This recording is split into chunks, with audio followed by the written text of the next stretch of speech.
All right, welcome to today's news, and which is not the pedophile report and not private pedo party and whatever other jokes Actually, it became up. is. Actually, it is. That's the breaking news. That's the breaking That's news. the big plot twist that we've been waiting a couple weeks to finally spring on everybody. The big reveal. Yeah. We've been pulling your leg this whole time. You know what's funny? If we actually announced that, it wouldn't be news for more than like 6 seconds in this environment. You know what I mean?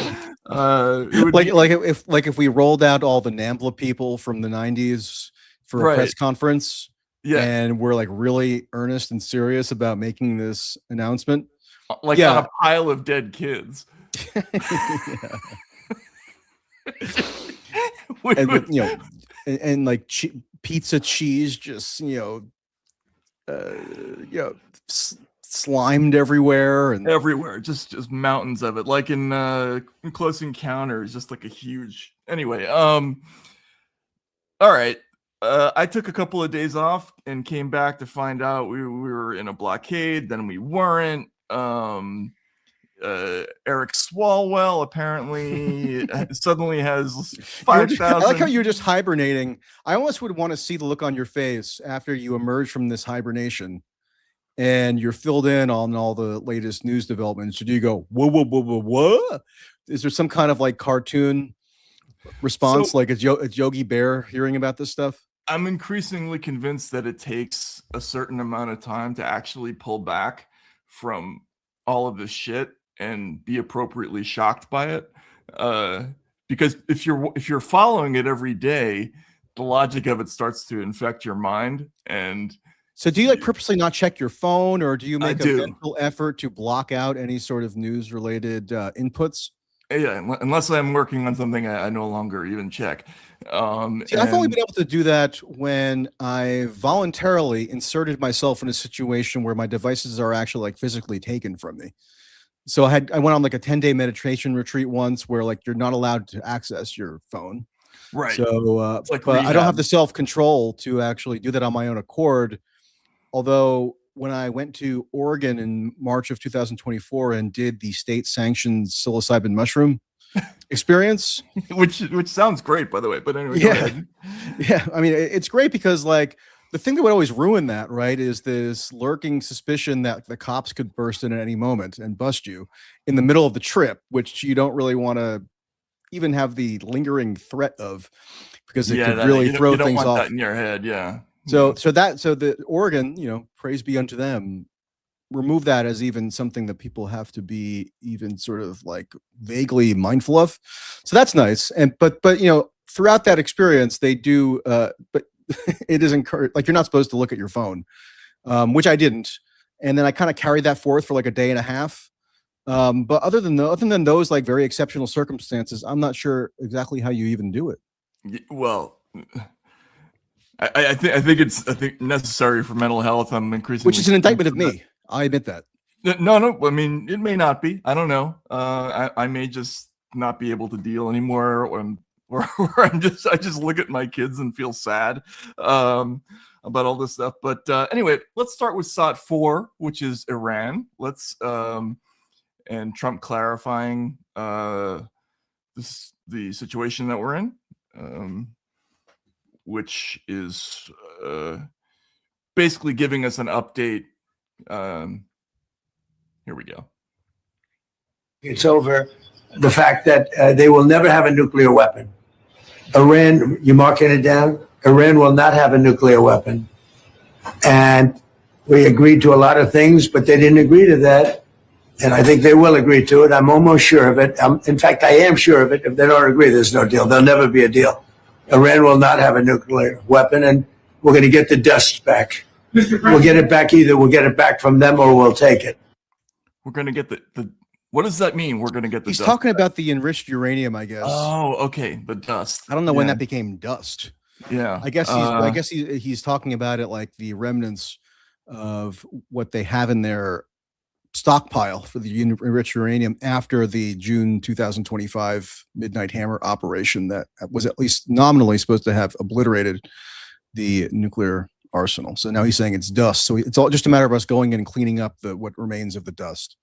I like it when he gives those little nicknames for things. Remember when he in 2016 when he was talking about insurance and was talking about the state with the lines, the lines between the states. Yeah.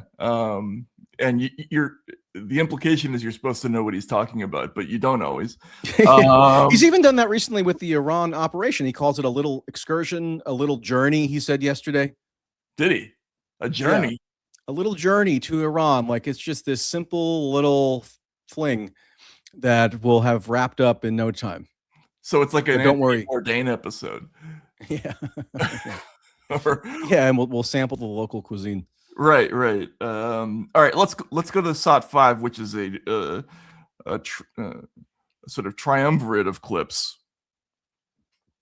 Wait, is this from today? Naval blockade. Yeah, this is today. What's the end game? Is it to force Iran back to the negotiating table? Is it to open up the Strait so that gas prices ultimately come down? Maybe everything. I mean, both of those things, certainly, and more.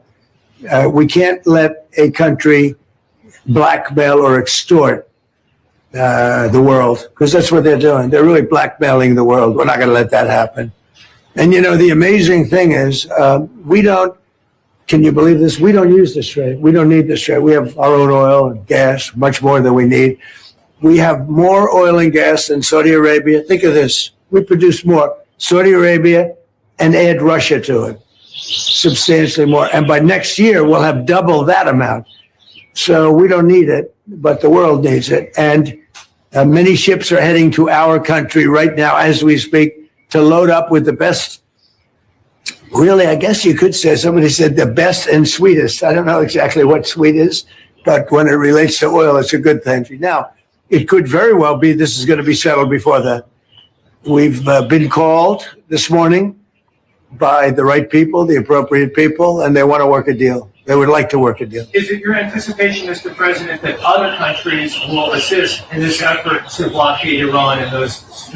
Yeah, other countries are going to also. Which countries, sir? We don't need other countries, frankly, but they've offered the services. We'll let it be known probably tomorrow. It's not reached by the end of the ceasefire. Does your threat from before still stand? Yeah, I don't want to comment on that, but it won't be pleasant for them. Let me put it that way. Okay, so we don't need anybody. We got all our own shit.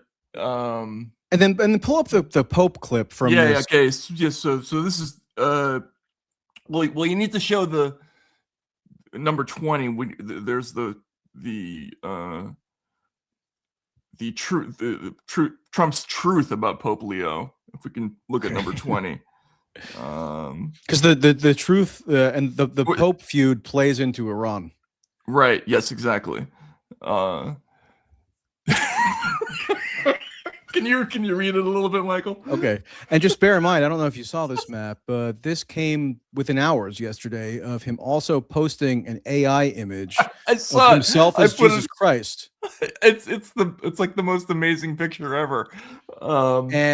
People were pointing out that he kind of just pilfered it from somebody else who I guess created that and posted it, which is how he gets a lot of his weird memes that he ends up posting. But in the version that he posted, it seemed like there was like a subtle adjustment where it looks like there's almost a demonic figure, a darkened visage of some demon-looking figure in the background. See right on top of him. Right. Yes. Like that doesn't appear to be in the original version that somebody, I guess, created, one of his fans. So yeah, he added. I don't know what happened, but of course, like the demonically inclined crowd out there pointed that out very eagerly and extrapolated a lot of meaning from it. But this reminded me of one of my all-time favorite Trump quotes that I couldn't resist tying to his little journey into religiosity yesterday. Quote, "Religion is such a great thing." Religion is a great thing. Excellent. It's such a great thing. Such a great thing. That was him in 2024, and then he went on to kind of explain what he meant by that, and you could hardly make heads or tails of it. It was him like basically trying to BS to a Sunday school teacher about why religion was important. Well, it's But I'll read impressive some of that this. I'll read some of yeah, this. if you could read some of it, yeah. Mhm. So I mean, it starts out with a banger. Pope Leo is weak on crime. I'm sorry. It's just hilarious. I'm sorry. Like he's starting out as though he was talking about Joe Biden, Right. Yes, the Pope or somebody else who wronged him Pope politically. is weak on crime.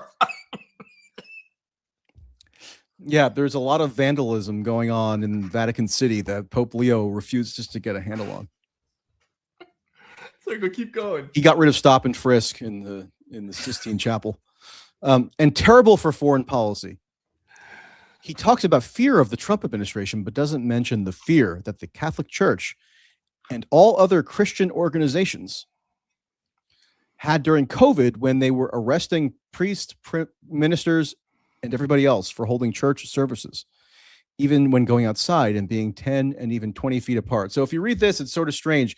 I thought he must have been referring to like police or some other state authority making these arrests or breaking up church services during COVID, but it almost makes it seem like he's indicting the Christian organizations themselves for having effectuated these arrests. But I don't know. It's just not really precisely worded, which why would you expect it to be?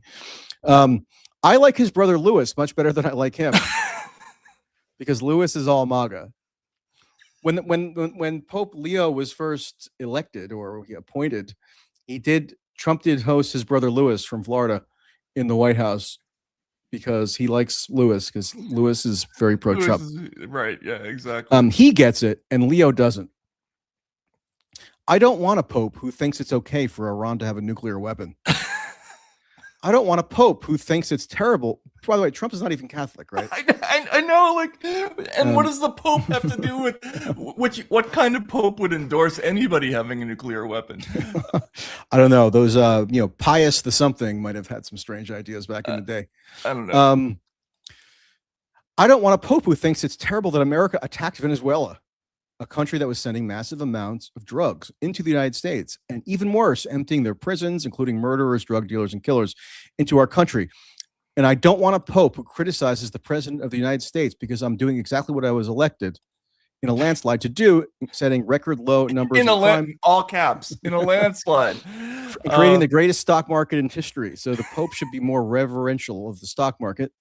Leo should be thankful because, as everyone knows, he was a shocking surprise. He wasn't on any list to be Pope, which Trump, I'm sure, monitored very closely. He was monitoring that situation very closely. He was in the whatever they call that. He was reading the Vatican insider blogs to keep tabs on who was up and who was down in the pre-papal conclave phase.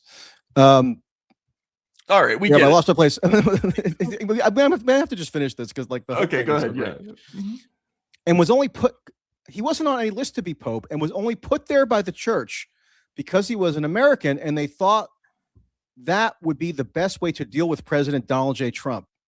So Trump is taking credit for the elevation of Mr. Prevost, is that his name, to be as the Pope. So Trump really does seem. One of the ironies here is that in his sermon or his statement over the weekend, Pope Leo said something like, in reference to Iran, but it was obviously a not so subtle reference to Trump, that there are leaders who have these delusions of omnipotence. And to refute that, Trump is taking credit for the election of the Pope, which would speak to some level, perhaps, of omnipotent delusions he has. Yeah, if I wasn't in the White House, Leo wouldn't be in the Vatican. Unfortunately, Leo is weak on crime, weak on nuclear weapons, does not sit well with me, nor does the fact that he meets with Obama sympathizers like David Axelrod, a loser from the left, who was one of those who wanted churchgoers and clerics to be arrested. Leo should get his act together as Pope. Use common sense, stop catering to the radical left, and focus on being a great Pope, not a politician. It's hurting him very badly. And more importantly, it's hurting the Catholic Church, President Donald J. Trump. Now, in a sense, the Pope actually is a politician. He's a head of state. So he has a political role that, in part speaks to why they do tend to comment on political matters when they come about, whether it's a war or something else. But I'm not sure Trump fully grasped that. But that was great. That gave me a hearty chuckle. So this is a compilation. It's like It's almost like you've taken a greatest hits sampling of all of his different insults over the Show years. the clip that I sent in of the Pope specific comment. Yeah, okay, so that is SOT 6, and this is after the inevitable Trump insults Pope draws backlash stories that came out. So there's this expectation: are you going to apologize to the Pope? And this is straight out of, remember how Hunter Thompson wrote about that story about Stalin? I guess responding to some papal criticism by saying "fuck the Pope." How many divisions does he have?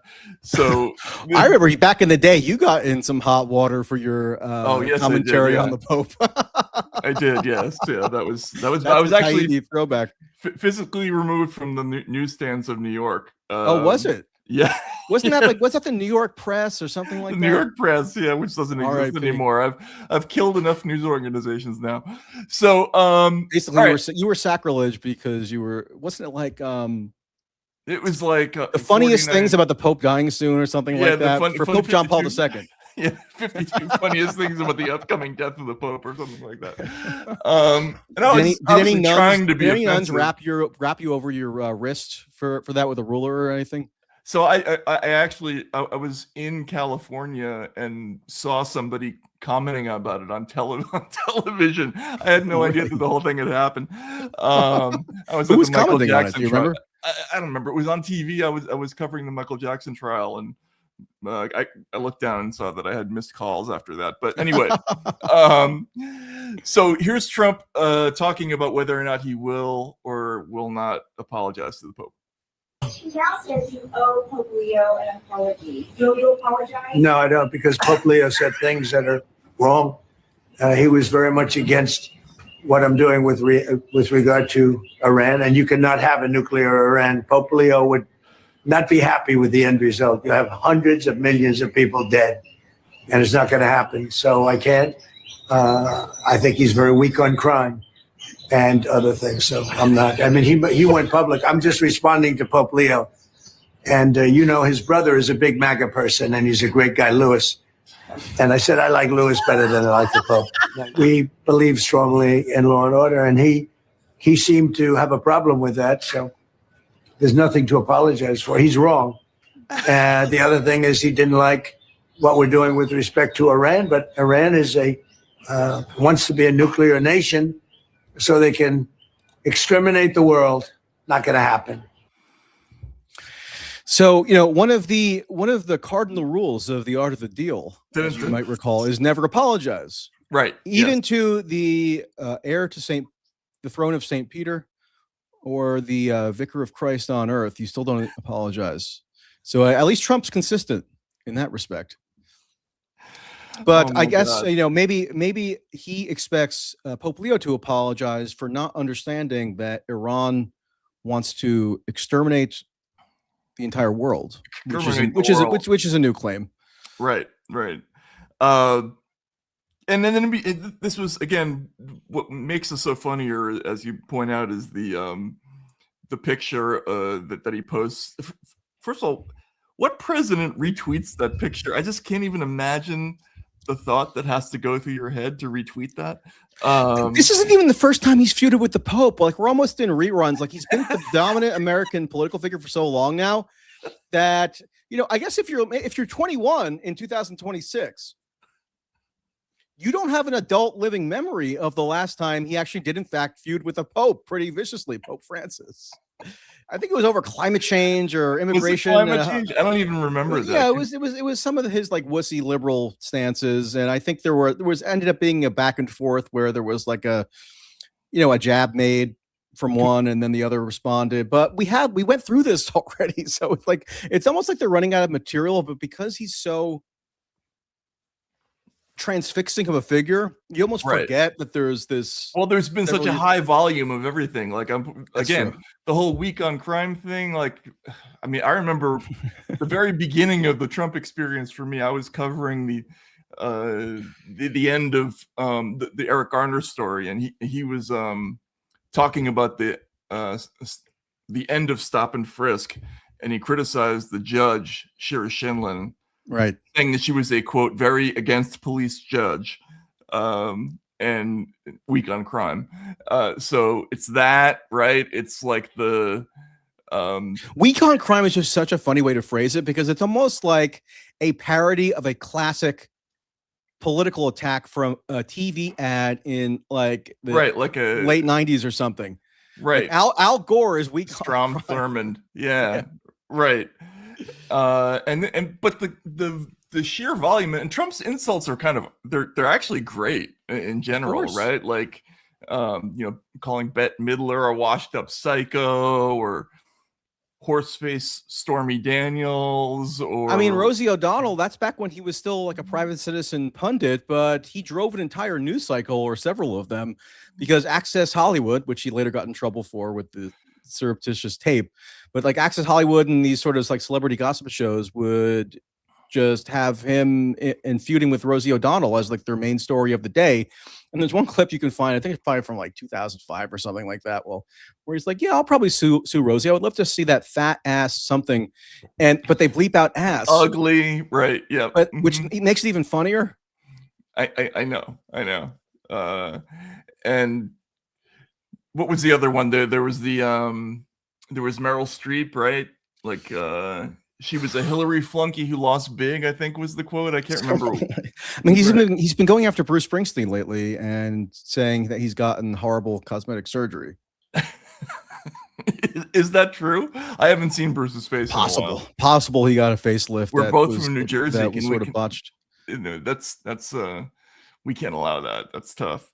But we agreed last week. Like last week's topic was is Trump finally not funny anymore? And my position on that was, look, obviously he's still got this underlying humor that can even be funny in the most morbid of situations, but it just takes on a little bit of a different valence when it plays into like the day-to-day management of this ongoing Iran conflagration. There we go. Okay. But overall, again, like, yeah, he's like, I mean, this is like the genius of his. I'm sort of increasingly of the view that for all the theorizing in the past decade around what explains Trump's initial ascendance, right? Is it the sort of like heterodox tweak on the conventional Republican platform?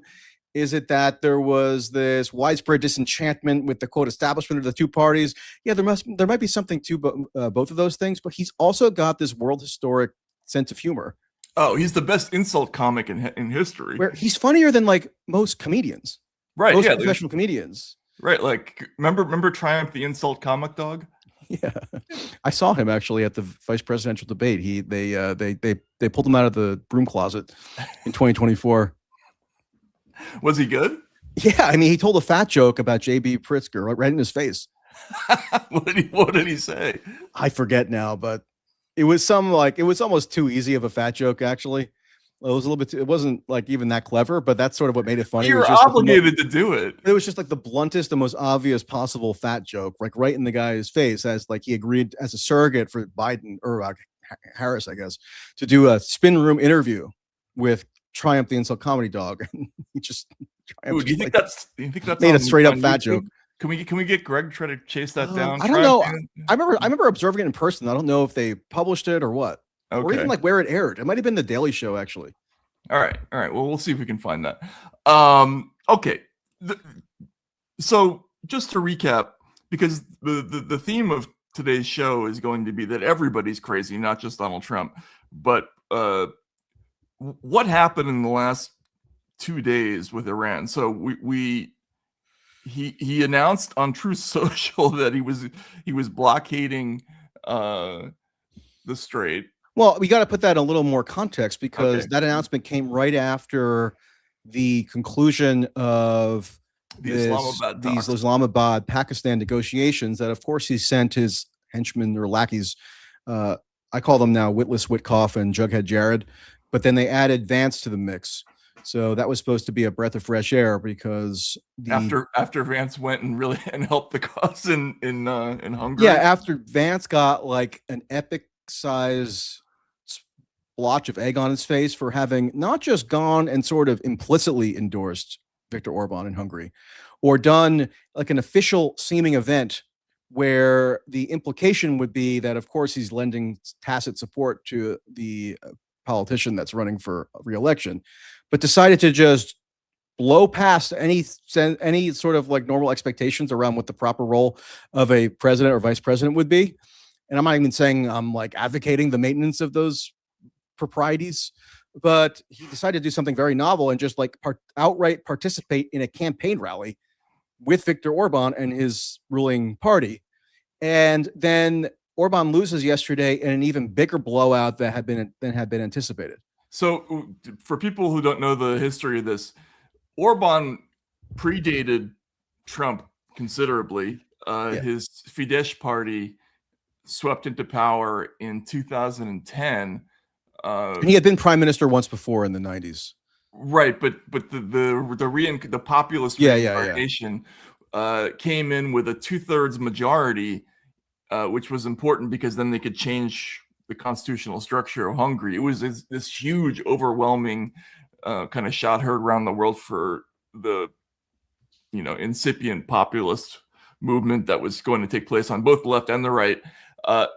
But now time has come in a square circle, and he lost by a 2/3 count. At least the last I saw, the count was 100. Yeah, I don't think it's final, but it's like hovering right around the 2/3 mark, like 130 to 55 or something like that was what I saw. 36 seats, I guess. Yeah. So it's as devastating a loss as the original win was, and look, there's no way to spin this. I mean, there are lots of people who are sort of claiming that this is the end of right populism, and it might be because of for a variety of reasons.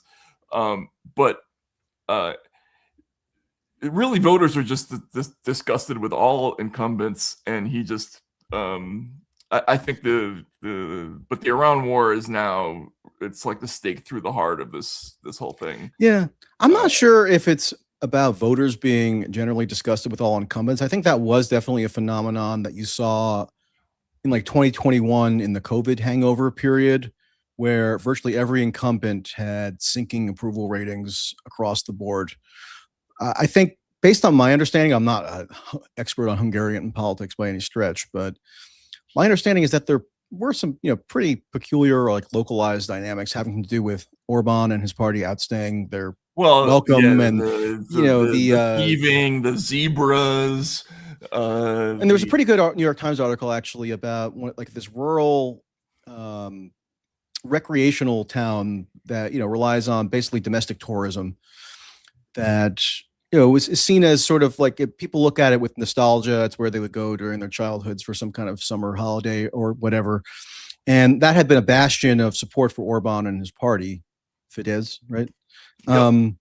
And the reporter interviewed a bunch of people there, and they had swung hard against Orban. They had elected a mayor from the opposing party because they saw all these what had been basically public resources or municipal resources being privatized and basically siphoned off by cronies of Orban. And it just kind of played into the larger themes of corruption. This guy's been in power for 16 years. The nepotism is out of control.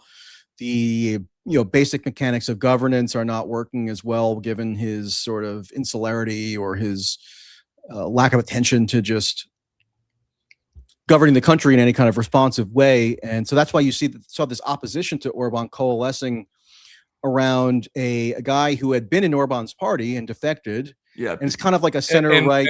And in answer to that question, the viewer's question, he is basically named Peter Hungary. It's Peter Magyar. Yeah, I'm embarrassed. That didn't immediately occur to me when I read it, just because I wouldn't have thought that would be his last name. So it was just kind of, I don't know. It just didn't occur to me because it's like a president named Jack America, right, or something like that. Right. Yes. Exactly. Yeah.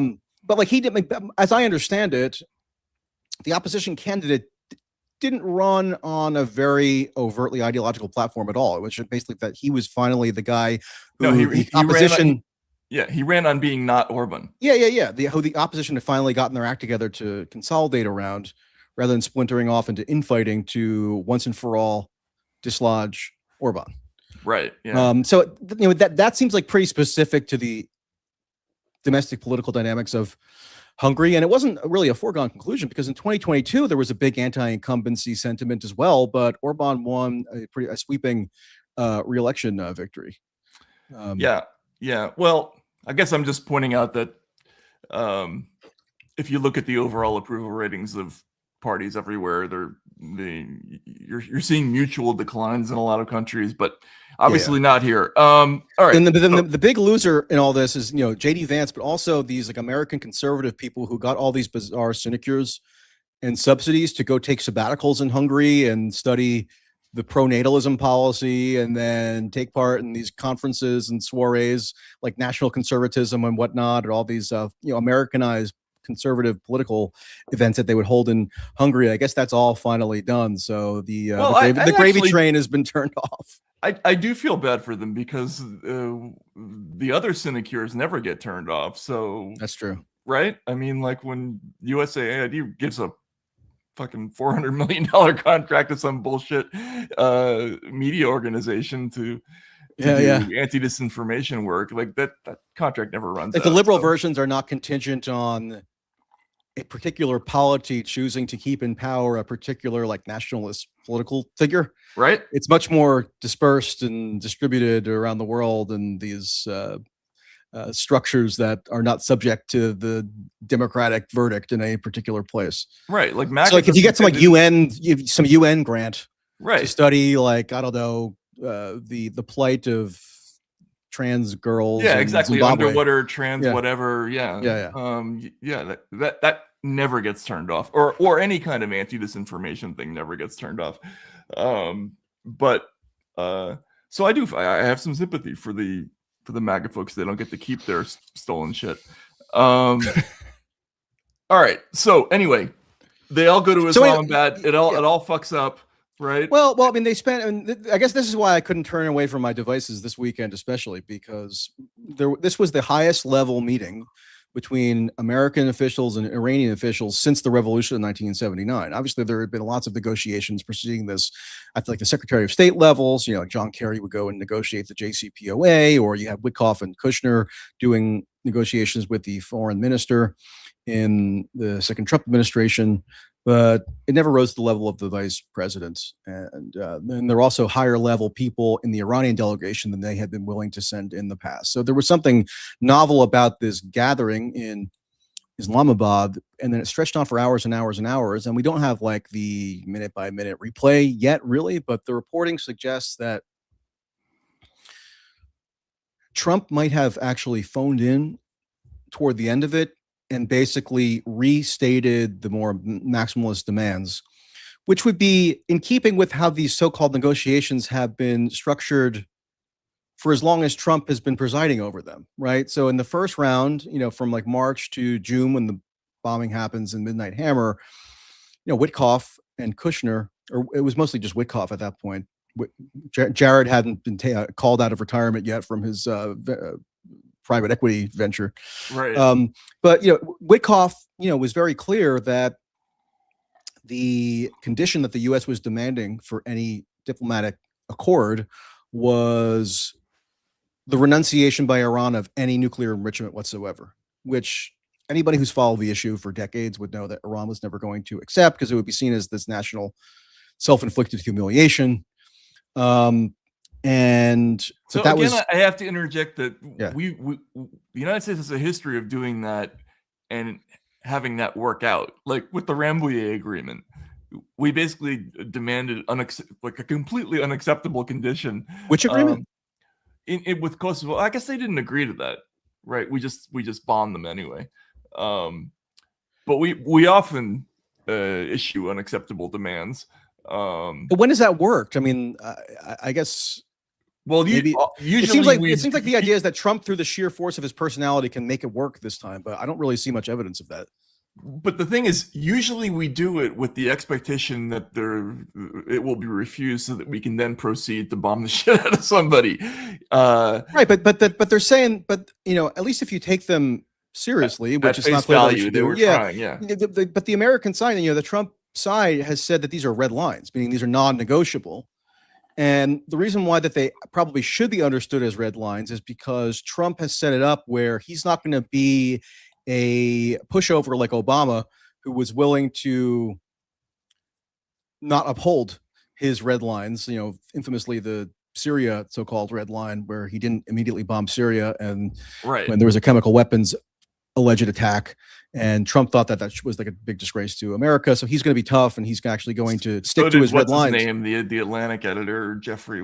Jeffrey Goldberg. Goldberg, yeah. Mm-hmm.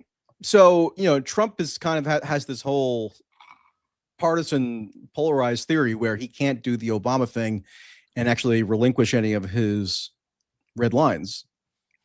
And the red lines that they've declared that have been reported, Fox News reported after the Islamabad gathering that the red lines are like, there are these 6 bullet points that are the most maximalist version. It's like what you would expect to be imposed on Iran if they were a conquered party, right? Which again is something that we've done before, but go ahead. If they were waving the white flag, or if they, had just had 2 nuclear bombs dropped on them and they were like Japan or something, right? In 1945.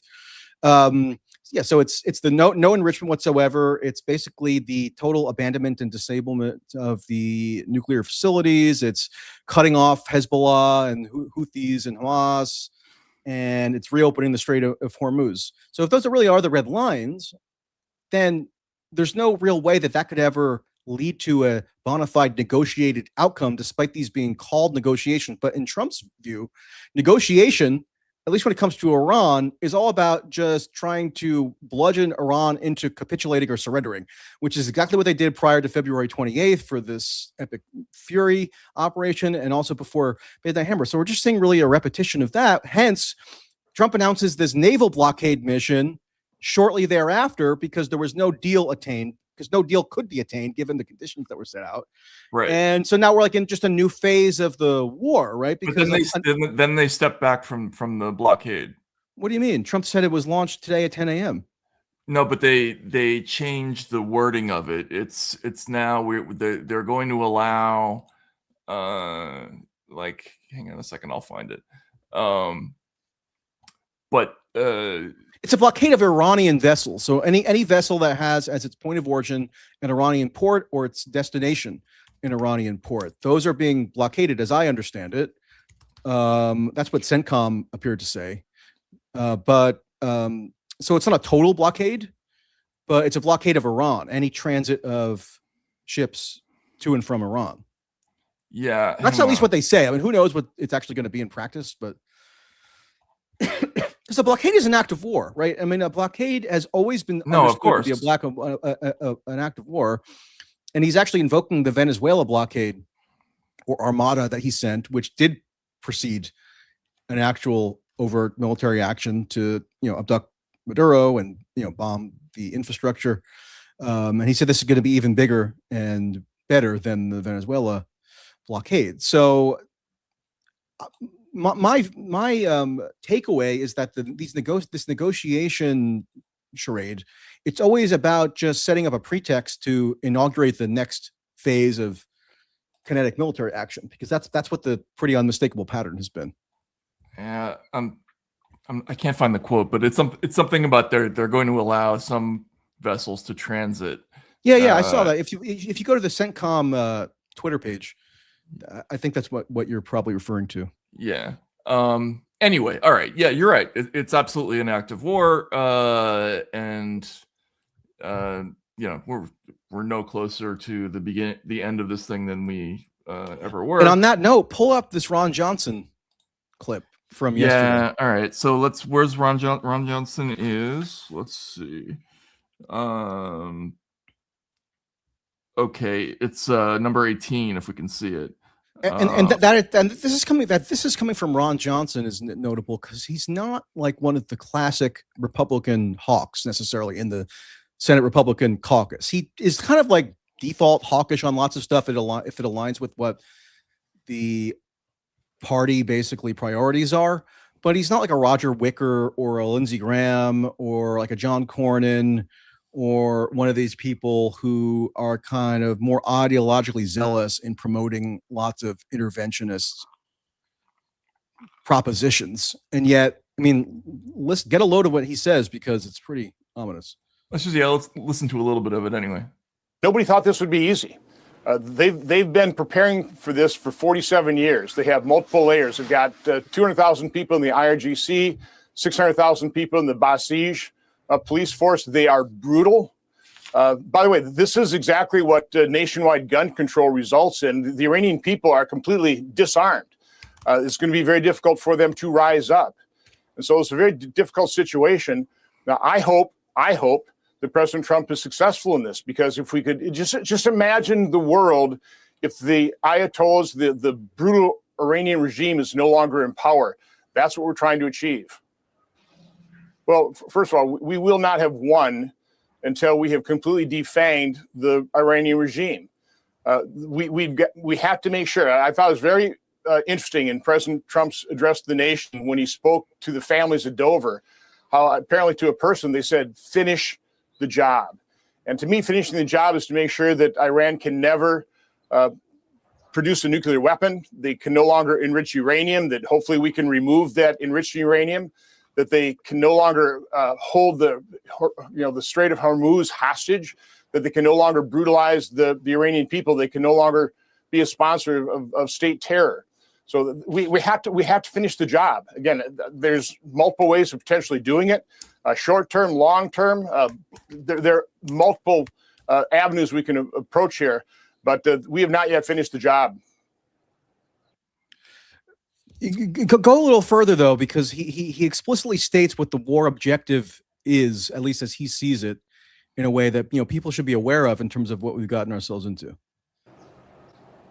Meanwhile, we have 50,000 troops in harm's way right now. We have Gulf allies in harm's way. We have gas prices spiking, oil barrels, the price raised there. President Trump was asked about people who are not fans of the war, asked specifically, what do you say to Americans who are not fans of the war? And he said, they're foolish because the war is about one thing: Iran cannot have a nuclear weapon. So what would you say to those Americans who are sitting at home, seeing those 50,000 troops in harm's way, seeing gas prices spike, and listening to you saying how complicated this could be and that it could continue for a long time? Well, first of all, it's a good answer. That's exactly the reason why we have to make sure that the Iranian regime is ended. So again, I know it's a tough decision for President Trump because he knew it wouldn't be easy. And it's not easy, and it could be longer term here, but I don't believe it's going to require boots on the ground, potentially assets to help the Iranian people. Other people eventually completely destroy the regime. But so is that the money shot? The incredibly weakened. Regime is ended. Coming up, where he, they are not in a position of strength right now. Maybe I should truncate this. We also have to make sure that China and Russia no longer help Iran. I heard a very disturbing report that apparently China is going to be sending man pads to Iran. We need to express in no uncertain terms, China had better not do that. We certainly have the capability of blocking oil from the Strait of Hormuz going to China as well. So again, we have plenty of Senator power in this situation, and we need to use it. I think it's interesting that you have Iranians actually calling in airstrikes against some of their leadership. It's remarkable the amount of destruction we've already brought to the Iranian regime without really harming that much civilian infrastructure. So again, I think we continue down that path. We make sure that we deter China and Russia from helping out Iran. We continue to weaken the regime until they are no longer effective and the Iranian people can reclaim their own liberty and take over Iran themselves. Again, it's going to be a long-term project. That could go on for a long time. I don't think Trump thought it'd be easy. All right. It could take a long time. But so basically he's saying it's a long-term project now. It's open-ended, and it's got to result in the destruction of the Iranian government. Yeah, the end of the regime. Yeah. No, well. So there you have it. I mean, yeah. And look, so it's nuts, and it's exactly what they said they weren't going to do. And well, I'm not sure that's right, but we don't think it is. Well, the whole idea of endless wars was something that he campaigned against. I know, but everybody. Does anybody campaign in favor of endless wars? That's just a No, I guess slogan. not. I guess not. But it was an implication of the campaign. I know you and I just disagree about this. I think that they spent a lot of time emphasizing the idea anyway. But if you got the impression that Trump was campaigning on reducing rather than increasing bellicosity with Iran in a second term, then I think that required a lot of motivated reasoning and some confirmation bias and maybe some credulity about these kind of propagandistic platitudes rather than actually looking at what the policy prescriptions were and what the record was and the personnel. So with Iran, I just don't think that that's really, I mean, anybody who is discerning could have gotten that. All right. We've already had this discussion. Yeah. I still think that they look, the whole premise of Donald Trump as a candidate from the beginning, at least as far as I'm concerned, was that he was not a politician. He talked about doing things differently, and this to me is just an exact replay of all the shit that had come before. Like, we went into Kosovo with a list of demands that no leader could possibly have accepted, that included things like immunity for NATO forces from all legal processes, total freedom of movement for NATO forces across the entire Federal Republic of Yugoslavia, and a whole bunch of other things that couldn't possibly have accepted and still kept any sovereignty. Then they did the same thing. So in other words, Serbia. So I actually haven't read. I'll have to go read this. I know a fair amount about the Kosovo situation, but not as much as you, I'm sure. Like, I know the Dayton Accords came afterwards and whatever, but like, this imposition of demands by the Clinton administration at the time, in concert with NATO, would have required Serbia to accede to basically everything, relinquishing any claim to the Kosovo enclave, right? Yeah, and including splintering, like defenestrating their own country or dismembering it. Right, and the NATO would have full and complete movement everywhere. They would be responsible for all security. They would have total immunity from any kind of legal process. But then they did the same thing. Bush comes into office. They do the same thing with. We can take this down. We did the same thing with the Iraqi inspections. Those were sort of designed to fail. Then right before the invasion, we did the same thing where we demanded that Saddam Hussein surrender within 48 hours, and that was designed to fail. And I mean, this is like a thing that we do, like the Libya thing that was done in a similar way. Even the Ukraine initial negotiations in 2022.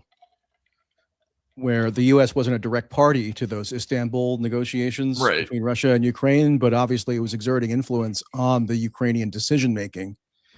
And the Biden administration at the time was basically incentivizing Ukraine to fight on, meaning not agree to any terms that might require some trade-offs, obviously, at that point, but maybe could have put a stop to the war at an early phase because the United States was basically pledging unlimited military support to Ukraine. So why wouldn't they fight on if that's what their sponsor is saying is going to be available to them, or at least that's what the logic would have been. And, so they got much more assertive in terms of what demands they could maybe make of Russia in terms of like a total withdrawal or not even entertaining complying with anything that Russia might have been demanding. Obviously, it was a complicated situation, but it was that same sort of impulse toward maximalism because, look, this is another long-term project for us to embark on militarily, which is still going on now. And by the way, that it was greeted with great fanfare by everyone in the media who talked about we have a renewed sense of purpose after Afghanistan. And so it's like when Bush Sr. said that he was finally curing the Vietnam syndrome, right, by having this triumphant victory in the Gulf War or with the invasion of Panama. Yeah, but so then that really got lots of the liberals very excited in 2022 because defending Ukraine was about defending democracy, right? And Russia was associated with Trump, right?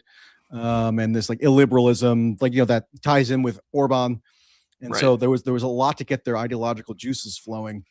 That definitely that sort of obscured any kind of clear-eyed assessment of what the lay of the land was practically speaking. And then sure enough, we do have a perpetual war.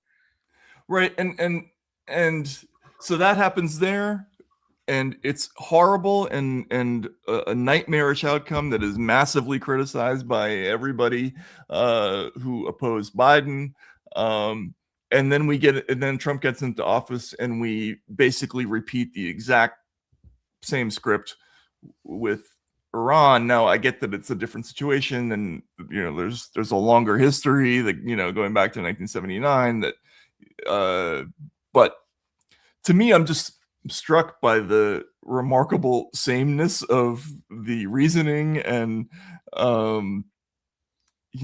from a politician in Trump who was supposed to be, even if crazy, different, and is not, right? He is different in that his predecessors would not have been so gung-ho about going after Iran, which was seen to be a much tougher fight potentially than Iraq, which is smaller. The government under Saddam Hussein was much more hollowed out and brittle, and probably more liable to collapse under military pressure. With Iran, that was not really the case, and it was always understood to be a much more it had a imposing challenge militarily in terms of bringing about some kind of imposition of quote unquote regime change. So not only is Trump the same, maybe Trump isn't the same. He's actually more audacious when it comes to Iran specifically, maybe because he thinks that they were trying to assassinate him, or he has any number of sort of personalized motives that intersect here with Iran. Yeah, I mean, I think Iran, Ukraine is a pretty big bite too, though. I mean, that was a pretty ballsy move, even though, yes, Russia was the aggressor there, but we kind of knew what we were doing, going back decades. And, I mean, the U.S. basically decided to oversee the provision of a brand new military to Ukraine overnight in the middle of a hot war. Yeah. And, and by the way, what's going on with Ukraine now? I mean, why are we still there? All these MAGA people, day after day, with some justice, were going after Biden for perpetual war in Ukraine, for not actually doing what was diplomatically necessary to get a resolution to Ukraine, for keeping the weapons flowing to Ukraine. And that seems to have vanished. Yeah. And then when Zelensky arrived in Washington and Trump showed him up and talked about him not having cards, it seemed to signal the end of the perpetual. It was just a blip.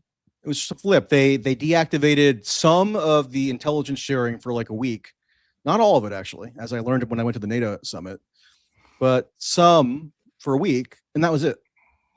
And now we have a weapons provision program where the U.S. is still the primary arms supplier to Ukraine, except now Congress doesn't have to pass any of these politically perilous giant appropriations anymore for arming Ukraine, because Trump cooked up some mechanism where it's supposedly being paid for by NATO intermediaries, which I still don't fully understand the contours of. But like, it's just off the radar totally, and I don't see any sign that the casualties rates are any lesser in Ukraine. In fact, Ukraine actually made territorial gains, it was reported in February, for the first time in 3 years. So it's just amazing what gets memory hold.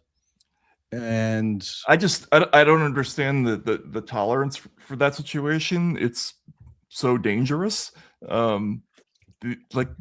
The thing that had me so freaked out at the end was, we're lobbing ATACMS missiles into the Kursk region, which is not that far from Moscow. It's like, well, there were drone strikes in Moscow. I know. But specifically our U.S. made missiles landing in Kursk is that would be an eyebrow raiser. Imagine if Russian missiles landed in Syracuse or something like that, right? Like, one of the dangers of allowing the Ukraine war to fester and to become this protracted thing with no discernible endpoint is that the parameters of it could expand. Meaning, so that's why Trump would say, "Look, if you vote for me, no more. We're not going to have World War III," because the idea was that Ukraine was going to get out of control and it was going to become World War III, which was not an impossibility. Actually, Biden himself warned that if he sent too heavy grade of weaponry to Ukraine in the early phases in 2022, it would constitute basically the initiation of World War III, because it would be hot war with Russia. But now, like, look, as it's now been allowed to drag on even for the 15 months of the second Trump administration, Right. Zelensky made a trip to the Gulf Arab states to integrate Ukrainian missile defense into the arsenals of like Qatar, UAE, Saudi Arabia, etc. And there was a report just in the past couple of days that Ukrainian technology or Ukrainian weaponry was in fact used in some of the kinetic warfare by these Gulf Arab states. So like you even see like a creep, sort of like a mission creep, where these seemingly disparate conflicts are sort of like coagulating into one almost unified whole, which is exactly what we would want to avoid if we want to avoid World War III. Just like, all of a sudden the North Korea gets involved in Ukraine. Right. Like, right. How did that happen?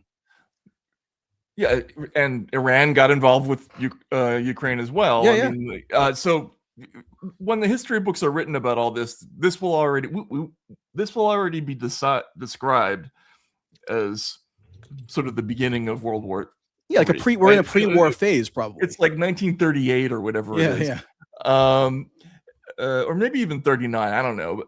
Maybe not. But either way, this whole if it's 1939, then screw it. We don't have much time left, so I don't know. Let's let loose, I guess. Let's actually become the pedophile party. Right. So all this shit is going on. We're now in this multi-front clusterfuck with two wars at a time, essentially, going on, and they could close the other straits soon too, in the Red Sea. Like it's been suggested for a while that the Houthis, right, are who control, who Trump tried to bomb into submission for a brief period last year and then just aborted it. They could actually get more robustly involved and close off that commercial shipping channel completely as well. So, I mean, again, so this could branch out far beyond what would have been initially conceived, or what it was sold to Americans to consist of as this neat and tidy, time limited operation. That's not how it tends to work with American military interventions, right? It kind of expands, and we get the mission creep, and we get the bureaucratic inertia, and then there's some maybe triggering event that causes it to broaden even further. So that's always a danger that's baked in, whether it's Ukraine or Iran, that I'm always trying to urge people to be more mindful of when the war is launched or before it's launched, but I usually don't tend to succeed. So people forget this, but after we went into Iraq, the whole deployment throughout the region massively expanded, and we suddenly had, 790 bases around the world, but mostly concentrated in the Middle East.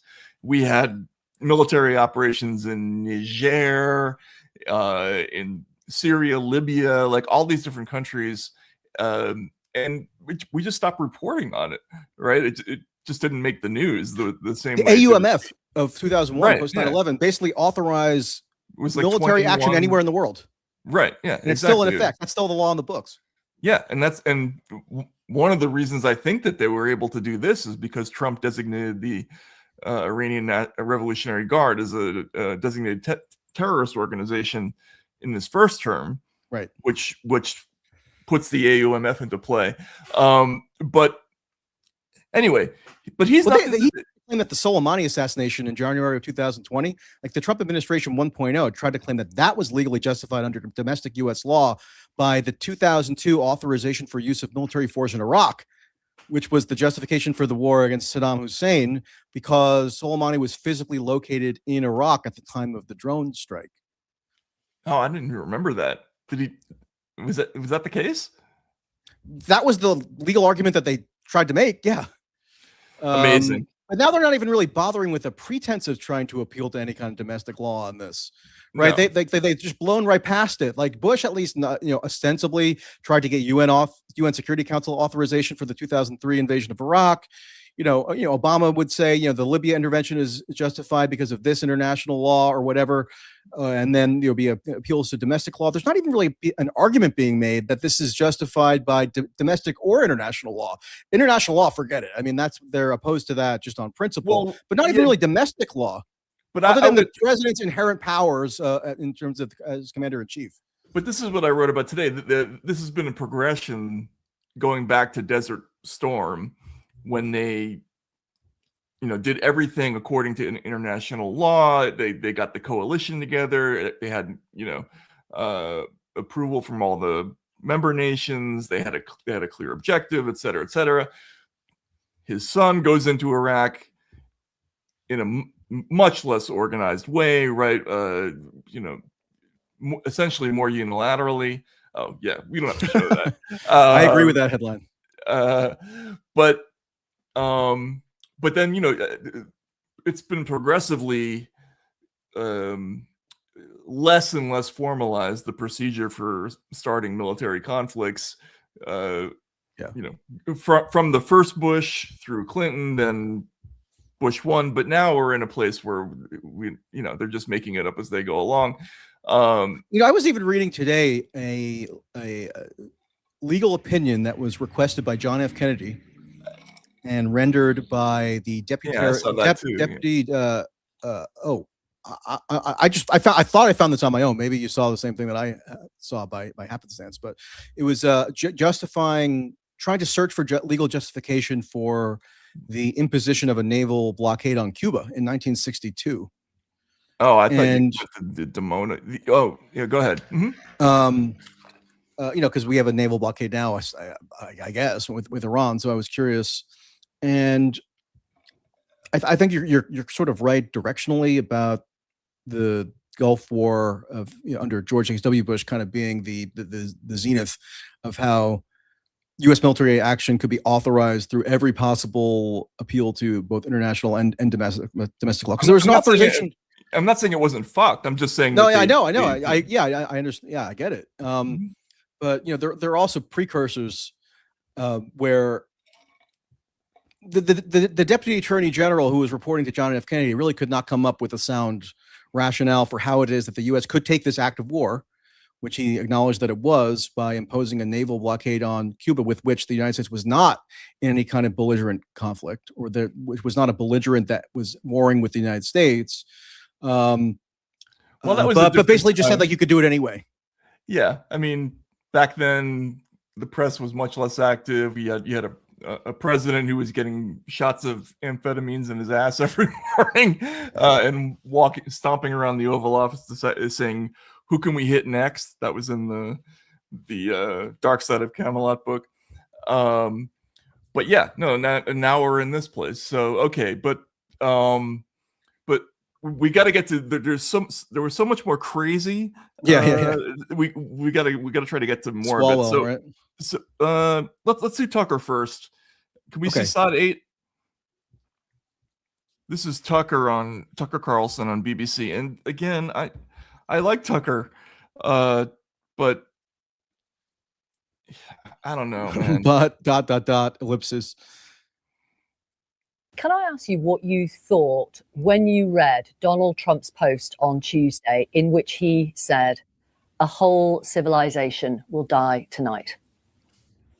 I was horrified by it. And I was, look, as I've said, I don't think that Trump, who I continue to like, I don't think that Trump is in control. I don't think Trump is making these decisions. I know he's not, because I was present in the run-up to this. He's not making these decisions, and I feel sorry for him, as I've said. But more than Trump, anything to do with him or his future, is the effect on my country. Our leaders should not talk like that. They shouldn't.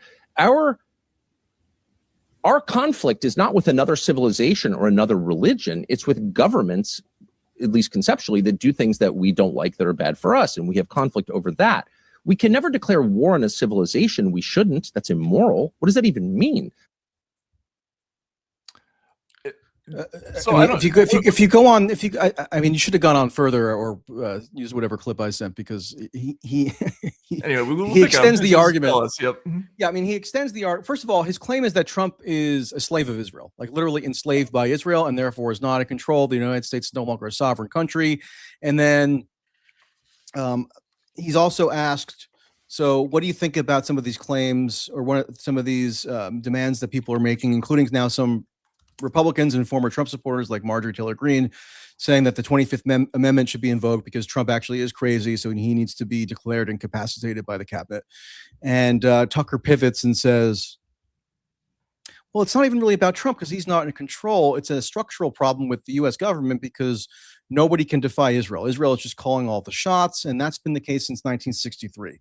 Which he doesn't spell out why he pinpoints it to 1963, but of course now it's this new theory, this new layer of the conspiracist mythos where Israel assassinated JFK because of JFK's supposed opposition to the that was the Israeli nuclear program. That was Joe Rogan's thing. Yeah. That's one of the now tenets of Tuckerology.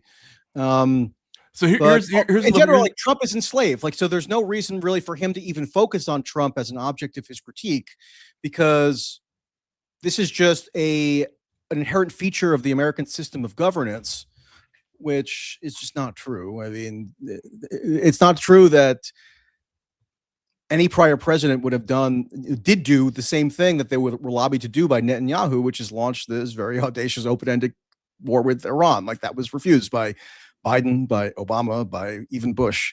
And it's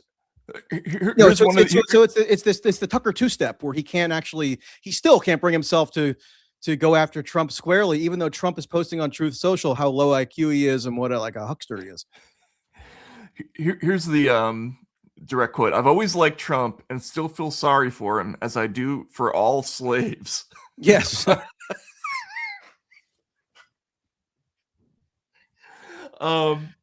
So like, I mean, a lot of the things he's saying, he's not free. I feel sorry for him as I do for all slaves. He is not free in this moment at all to do what he thinks is best for himself or his country.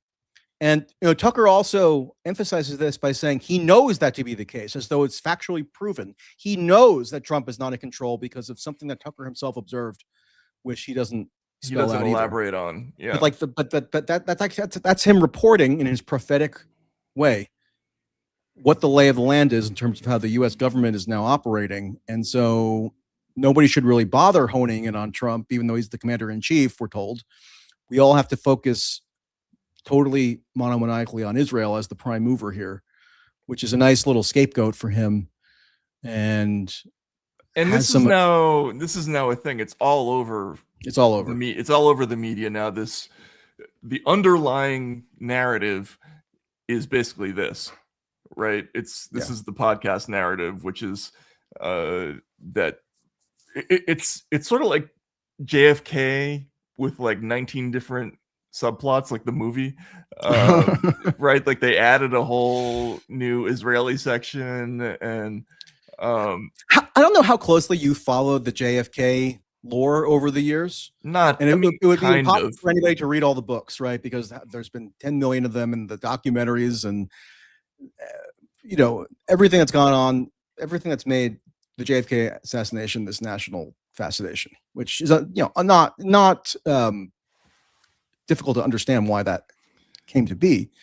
But do you recall it ever being one of the main tropes of the JFK intrigue Israel? That he was assassinated by Israel? It was always the mafia, the CIA, Cuba, the Soviets, et cetera, et cetera, et cetera. Like, if you didn't think that Oswald was the lone gunman, if you thought that was totally implausible, then it was some combination of the mafia or, again, Soviet intelligence in Cuba, and or an inside job CIA thing.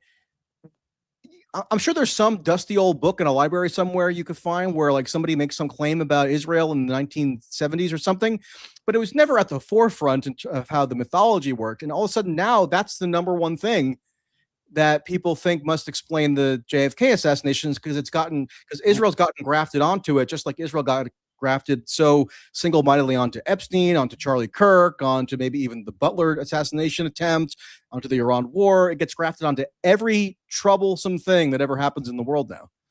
Without any new developments, really. Yeah. So it's incredible because the JFK thing it was probably the most heavily analyzed thing in the history of media up until, I don't know, maybe the Iraq War, 9/11. 9/11, right? And I don't know how many books were written about the JFK assassination. And I saw a lot of them. I mean, I read a few things. I obviously saw the movie. I remember there was a major media controversy after the movie came out. Yeah. And there was a lot of discussion about, what's the responsibility of a filmmaker? By the way, I love Oliver Stone's movies. I think he's a terrific movie maker. I just, That movie though was insidious though. I mean, I enjoyed it as a work of drama when that's what I mean. It's sort of like Zero Dark 30. Like I kind of loved. I really enjoyed the movie. Didn't like the politics of it. I went back and somewhat recently when RFK Jr. burst on the scene and was trying to revive this kind of bogus Kennedy Camelot mythology, but with a more anti-establishment or anti-deep state twinge to it that appealed to a different demographic rather than like the conventional liberals who would have been the Camelot fantasizers of yore. And I read there was a column in The Nation that Alexander Coburn wrote after the JFK movie came out, because he was getting inundated with email, maybe not emailers, but faxers maybe at that time, demanding that he address the JFK controversy. So he finally, sits down and reads and watches this movie, and he basically calls it like a classically fascistic rendering of JFK, because there's one dramatic oration that the prosecutor Garrison gives, Jim Garrison, where he says, JFK was the father of the nation. He was the father of our nation, and he was taken away from us, which is kind of like a classic, almost, fascistic trope in terms of JFK embodying like national paternity or something. And, so Coburn, if people are interested, go look that up. It's like maybe from 91 or 93 or something like that. I'm sort of convinced that Oliver Stone did a big disservice in terms of how he portrayed that whole event and sort of like commercialized it for popular consumption, because it was sort of a forerunner for some of the scatterbrained conspiracies of stuff pre-internet that we're dealing with today. Yeah. The thing you're referring to, Garrison quoted, I think it was Tennyson. Yeah, that sounds right. Something about, let me see here, find it. I'll look it up. It was something like "Father of the Nation." No, it's like it's a dying king. Yeah, authority forgets a dying king. And there was this woeful oration by Kevin Costner. And yeah, you're absolutely right. I mean, I remember that piece. I knew Coburn's brother Patrick, because he was a Moscow reporter, and there was a lot of pushback, like sort of within, there was like a early schism within kind of American liberalism over this thing. But I've actually got the quote here, the Matt, that I was referring to, because I jotted this down when I was doing, some Kennedy stuff from 2023. This is Jim Garrison in that oration. Quote, "We have all become Hamlets in our country, children of a slain father leader whose killers still possess the throne. The ghost of John Kennedy confronts us with the secret murder at the heart of the American dream." The secret murder at the heart of the American dream. Wow. That's like the subtitle Father leader of yeah. I mean, the fatherland. No, but that sounds like a Hunter S. Thompson, almost like founding mythos that Stone sort of inculcated, which is just crazy. But what's amazing about it is that you're absolutely right. Throughout all of that shit, we never once heard Israel come up, right? So now Israel is all over that whole thing. In Podcastistan, that's all. In Podcastistan, yeah, exactly. Just quickly to respond to @MichaelRab2044, breaking news: Tucker is irrelevant. Tucker is not irrelevant. Tucker is a massive driver of opinion, and this is both this is to his credit, and right now, I would say to his detriment. But Tucker is, in terms of fighting to retain influence and maintaining a position in media across a rapidly changing landscape. He's been extremely clever over the years. But this latest thing, I don't get it. Today he just launched a new book imprint. Did he? With Skyhorse Publishing or Skyhorse something or other, which is that the publishing house that it's run by a Trump guy, like one of these Trump Maha people. I forget the name, but he's published all the RFK Jr. books. So Tucker's now got his own imprint in that outfit. That's interesting. Oh, so it's an imprint within Skyhorse. It's like within Skyhorse, I think. That's really interesting. Anyway, he's not irrelevant. Let's just make sure that we're clear on that. I mean, just look at the podcast charts. I mean, not just news or political podcasts, quote unquote, but overall podcast listenership. He's always in the top 10, if not top 5, like in the country. And not only that, you got to pay attention to what other people in media are saying. They're all echoing these themes, and you have to learn how to pay attention to the exact words that people say and the exact factoids that are brought up. And I mean, J.D. Vance was echoing his UFO demonology stuff. Right. And actually, this would be a good segue to the Melania thing. Exactly. Let's go look at number 30. In the BBC interview, he also goes on. The presenter asks him, "Hey, did you see that strange speech that Melania gave out of nowhere last week, where she decides finally to break her silence on Jeffrey Epstein? She's shortly after the Iran ceasefire, she wants to interrupt that news cycle and bring us back to Epstein randomly." And I don't remember this. Did we miss this? This was on Thursday of last week, I think. So we didn't have a show on Friday. Yeah, right. Okay. But Tucker's asked about this, right? And he's saying, look, there could be more of a benign explanation. Maybe she's tired of seeing rumors on the internet that implicate her with Epstein, so she finally feels like she has to address it. Or there could be something darker, meaning there could be something that was planted by Israel, sexual blackmail related, that could also impinge on the Iran situation. That's what Tucker, pretty much overtly suggests in the BBC interview. And then, sure enough, just today, or what maybe was yesterday, but Tucker's newsletter had the following headline. He has this daily morning newsletter. So what was the date on this one? Just to double check. Friday, April 10th. Okay, so that was the day after this Melania speech. Tucker's morning newsletter, okay, that everybody gets if they sign up for the Tucker Carlson network. This is the headline. Is Israel blackmailing President Trump? Question mark.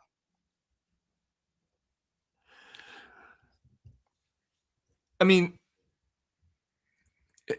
and then today, April 13th, today's edition was the headline, quote, President Trump is a slave to Israel.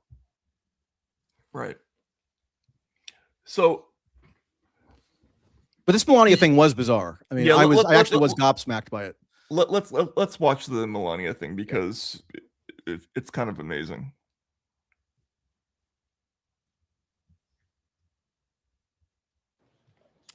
Good afternoon.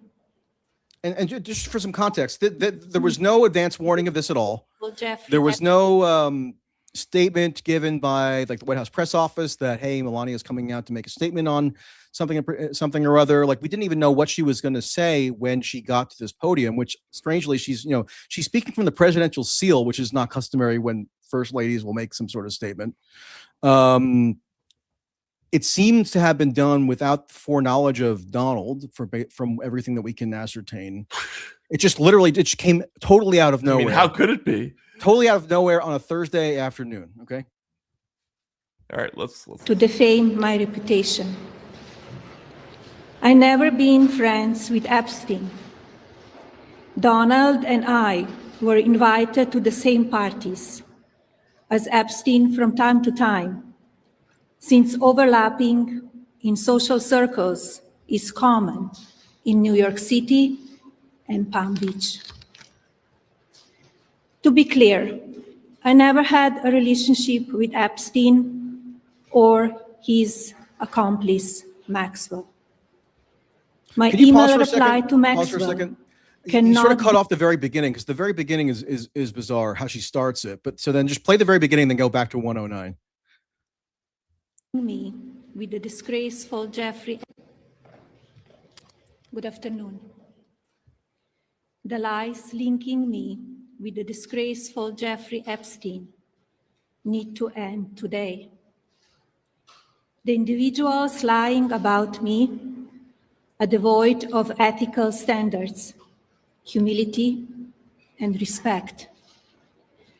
I do not object to their ignorance, but rather I reject their mean-spirited attempts to defame my reputation. Okay. I never been friends with Epstein. Okay, Fast it's forward a coming little. up. It's coming up later. Sorry. You can go back to 109. Cannot be categorized as anything more than casual correspondence. My polite reply to her email doesn't amount to anything more than a trivial note. I'm I am still not not sure what she said there. Epstein's victim. Epstein Okay, there we go. did Pause not it for a second. introduce me to Donald Trump. I am not Epstein's victim. Whoever claimed that she was Epstein's victim, I mean, I'm sure there are people on the internet who you could find who would claim anything. But when has it ever been any kind of commonly, espoused narrative that Melania was a victim of Jeffrey Epstein? Maybe that she knew him and therefore she's tarnished by the association with him, or there's been rumors about how Jeffrey Epstein may have introduced her to Donald Trump or something along those lines, but never herself being a victim. Like, have you ever heard that before? No. But she's probably getting out in front of something that's, well, you can't say that, but that's what it sounds like. That's what it sounds like, but we just don't know. And even if she is getting out in front of something, it's just strange for her to refute a claim that would not have even been like swirling around in the popular consciousness, that she was herself a victim. Right. Which is why, I mean, my I generally was gobsmacked listening to this. I couldn't make sense of it. Yeah, I mean, yeah, because you could also interpret it as sort of affirmation by denial, right? Like maybe she's hinting at something. I don't know. Exactly, but it gets even weirder. But anyway, the word she was using was looking for was trivial, by the way, not tribal, but trivial. Okay, trivial. Yeah. Good. At the New York City party in 1998. This initial encounter with my husband is documented in a detail in my book, Melania. The first time I crossed paths with Epstein was in the year 2000 at an event Donald and I attended together. At the time, I had never met Epstein and had no knowledge of his criminal undertakings. Pause it again. Numerous. Again, what makes this so strange is just the totally out of the blue timing, but also it's not as though she's even really been a major topic of intrigue as it relates to Epstein, at least compared to Trump. Like, so what would there be for her to preempt? It's not like as though like Melania has been what everybody has been really worked up about, as though like there are some unsolved mysteries around Epstein. Sure, maybe it comes up every now and then, but like not as front and center as this statement would seem to imply, but she's proactively making it front and center. Yeah, I mean, I'm hesitant to say what I think because in the absence of evidence, well, you don't want to draw conclusions. I'll pry it out of you once we finish. Yeah, but anyway, let's keep listening because it gets weirder. I mean, the thing that had my jaw metaphorically dropped comes later, maybe even physically dropped. Fake images and statements about Epstein and me have been circulating on social media for years now. Be cautious about what you believe. These images and stories are completely false. I'm not a witness or a named witness in connection with any of Epstein's crimes. My name has never appeared in court documents, depositions, victim statements, or FBI interviews surrounding the Epstein matter. Pause. I have never had. You know, if we want to use that standard, you know whose name does appear in FBI interviews and depositions and witness statements pertaining to Jeffrey Epstein? Whose? Her husband. Like Oh, she's absolving herself. Sorry, there's a horn blowing. She's absolving herself of any culpability vis-a-vis Epstein by saying, "Look, I don't appear in any of these documents," but her husband does, and yet I would think that she was also wanting to maybe absolve him of culpability, but she couldn't. Therefore, she couldn't use the same exculpating reasoning for Donald, right? Yep. Absolutely. By the way, that's not your car that's being robbed, right? No. Okay. Had any knowledge of Epstein abuse of his victims. I was never involved in any capacity. I was not a participant, was never on Epstein's plane, and never visited his private island. Pause. Again, you can't help but think that she's drawing an implicit contrast with Donald, because Donald did fly on the plane. Donald did interact with purported Epstein victims like Virginia Roberts Giuffre, who famously worked at Mar-a-Lago as a spa attendant.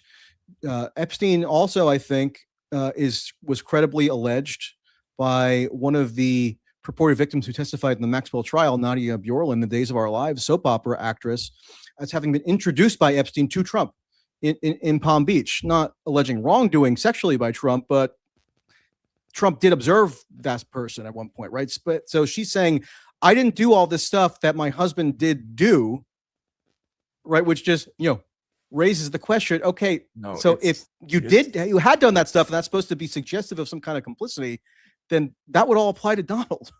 No, it's fucking bonkers, this shit. Anyway, let's keep listening. I have never been legally accused or convinced of a crime in connection with Epstein sex trafficking, abuse of minors, and other Whoever claims she was repulsive convicted of a behavior. crime. The false smears about me from mean-spirited and politically motivated individuals and entities looking to cause damage to my good name, to gain financially and climb politically, must stop. So it's about her good name. It's not about her and Donald's good name as a married couple. Yep. She makes no reference to Donald, pro or con, except to clarify that she met Donald supposedly at a party in New York City in 1998. My attorneys and I have fought these unfounded and baseless lies with success and will continue to maintain my sound reputation without hesitation. To date, several individuals and companies have been legally obligated to publicly apologize and retract their lies about me, such as Daily Beast, James Carville, and HarperCollins UK. Now is the time for Congress to act. Epstein was not alone. Pause. Yeah, Several Okay, Trump- so that's where I said, whoa, Yeah, wait. I mean, I this is know. bizarre enough already, but then she throws in the kicker. Epstein where was not alone. What the Epstein was what not alone. does that mean? What the fuck? Epstein was not alone. I mean, that could mean lots of things. I mean, that could mean like what one of these victim lawyers said to me at the Bank of America settlement hearing 2 weeks ago, where she's like, look, there should be further prosecutions of people, but she was referring to basically Epstein's accountants and lawyers and so forth. But that's not, the average person when they hear that, and supposedly the big controversy here is that a client list has been concealed of all these VIPs, perhaps including her husband. And she just lets that dangle out there. And also she's saying Congress must act. So she's doing the diametric opposite of what Donald had been urging whenever this has come up, which is that we need to move on. This is a hoax. This is being, exploited by dastardly Democrats. She's now saying she wants to re-enliven the issue politically and legislatively. Yeah, absolutely. Look, there are so many different things about this that are weird, but at the beginning of the video, I'm just gonna say it. At the beginning of the video, it feels like I'm gonna point out some shit that I'm pissed off about as the wife of somebody who hung out with Epstein and is named in FBI documents and all this stuff, and that's what that feels like. But this stuff, the Epstein is not alone stuff, well, we should listen to the end of it. But this reminds me of the whole "I got this from the media" thing. And I read on the internet. Right, yeah. So we're not sure. Like, she's obviously has inside knowledge. She's met the guy. There's been limited correspondence, et cetera, but now we're entering a territory where we got to know what she's talking about, like what's this based on. That could mean there needs to not just be further congressional action, but law enforcement. Exactly. Action, right. I mean, that's really. I mean, this thing was like obviously going to be I mean, she's not dumb, right? She knows that she's unleashing a huge political firestorm by doing this at all. But then to throw in that line, that's her taking a massive novelty-sized stick of dynamite and throwing it into the political system. No, it's unbelievable. All right, let's just hear a little bit more on this. Prominent male executives resign from their powerful positions after this matter became widely politicized. Of course, this doesn't amount to guilt, but we still must work openly and transparently to uncover the truth. I call on Congress to provide the women who have been victimized by Epstein with a public hearing specifically centered around the survivors. Give these victims their opportunity to testify under oath in front of Congress with the power of sworn testimony. Each and every woman should have her day to tell her story in public if she wishes, and then her testimony should be permanently entered into the congressional record. Okay. All right. Okay. Do we need? Let's just 10 more seconds. Yeah. Only then we will have the truth. Thank you. What the fuck? So I mean, you couldn't have scripted that. You could not have scripted that. It would be too far-fetched. There's so much stuff there that is impossible to work out. First of all, has there ever been this kind of departure, like sort of a naked schism between a president and the first lady during a presidency? I mean, I guess Clinton, right, in the Clinton years. I mean, I don't recall Hillary going out in public and right. sort of announcing some sort of schism. No, there's never been this kind of. Mary Todd Lincoln kind of went off the reservation, but yeah, Jackie never did, right? No. I can't think of a precedent. I can't. Maybe there is. In fact, if there anybody among the, so yeah, do our good historian commenters. If anybody out there is Matt, your mind's in the gutter as usual. Yeah, exactly. Well, no, that wasn't me. That was well, I guess it was.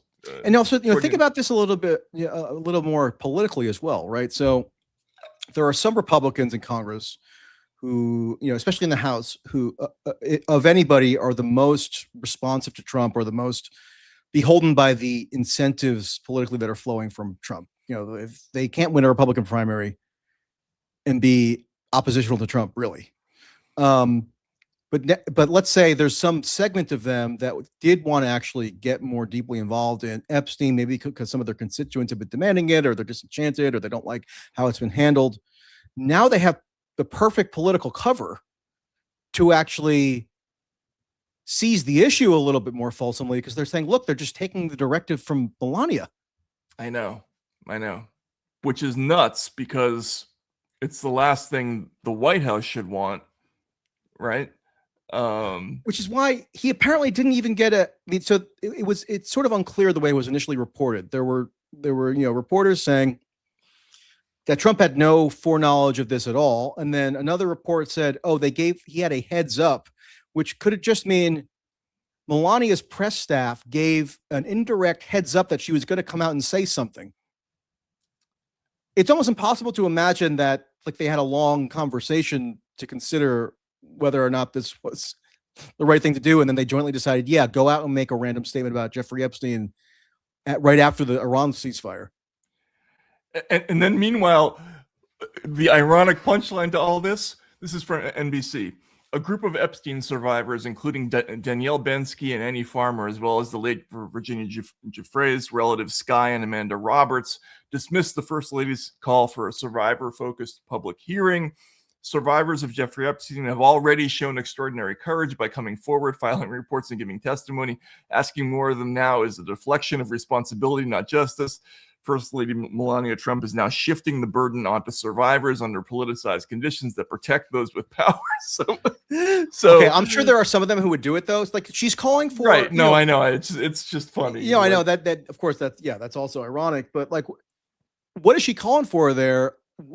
Maybe weeks and weeks of circus hearings where anybody and their mother, I guess, can show up and make a statement that's going to be entered into the congressional record. It's going to be aired live, right? It's going to be like the Watergate hearings or something. Right. That's what she's saying she wants. I mean, I've got nothing on this. I have no idea. Right. One would have to be an expert in the dynamics of that relationship, but which, by the way, has not been particularly well investigated. I heard something from someone yesterday that I'm not going to spell out in great detail now, that seems to be a plausible partial explanation for what transpired, but it's still kind of mostly conjecture, by somebody who's unusually informed. But it's still pretty enigmatic. I mean, there's a former friend of hers got deported recently, who had been she was the ex-wife of somebody who's now like a special envoy in the Trump administration, who actually did know Epstein. He's this Italian guy. And there was an idea that this Brazilian woman who got deported recently as part of like a marital spat was going to take vengeance and make some sort of statement about Melania. I don't know if that was just, again, that was just speculative. I haven't seen that actually happen, and it's now been 4 days or something. But there are some theories floating around along those lines, because everybody of course assumed, oh, she's trying to preempt something. But whatever it is that she was trying to preempt hasn't come to pass yet. Well, no, look. If she was trying to preempt something, like, it hasn't. She referenced the three things. I don't know what they are. With the Daily Beast, she's saying those were past episodes. Yeah, I mean, there was she did. Yeah, her personal legal staff did file suits against Daily Beast, something UK, and James Carville. I'm not aware of the James Carville one. But if it was a forward-looking thing that she was trying to preempt, whatever that hypothetically would have been, apparently has not yet come out. Yeah, it hasn't come out. Look, the whole thing is completely nuts on a political level, on a marital level, and also, I have a strong suspicion that there's a media angle to all this. That this is also part of the mania. That might be gripping the country. So.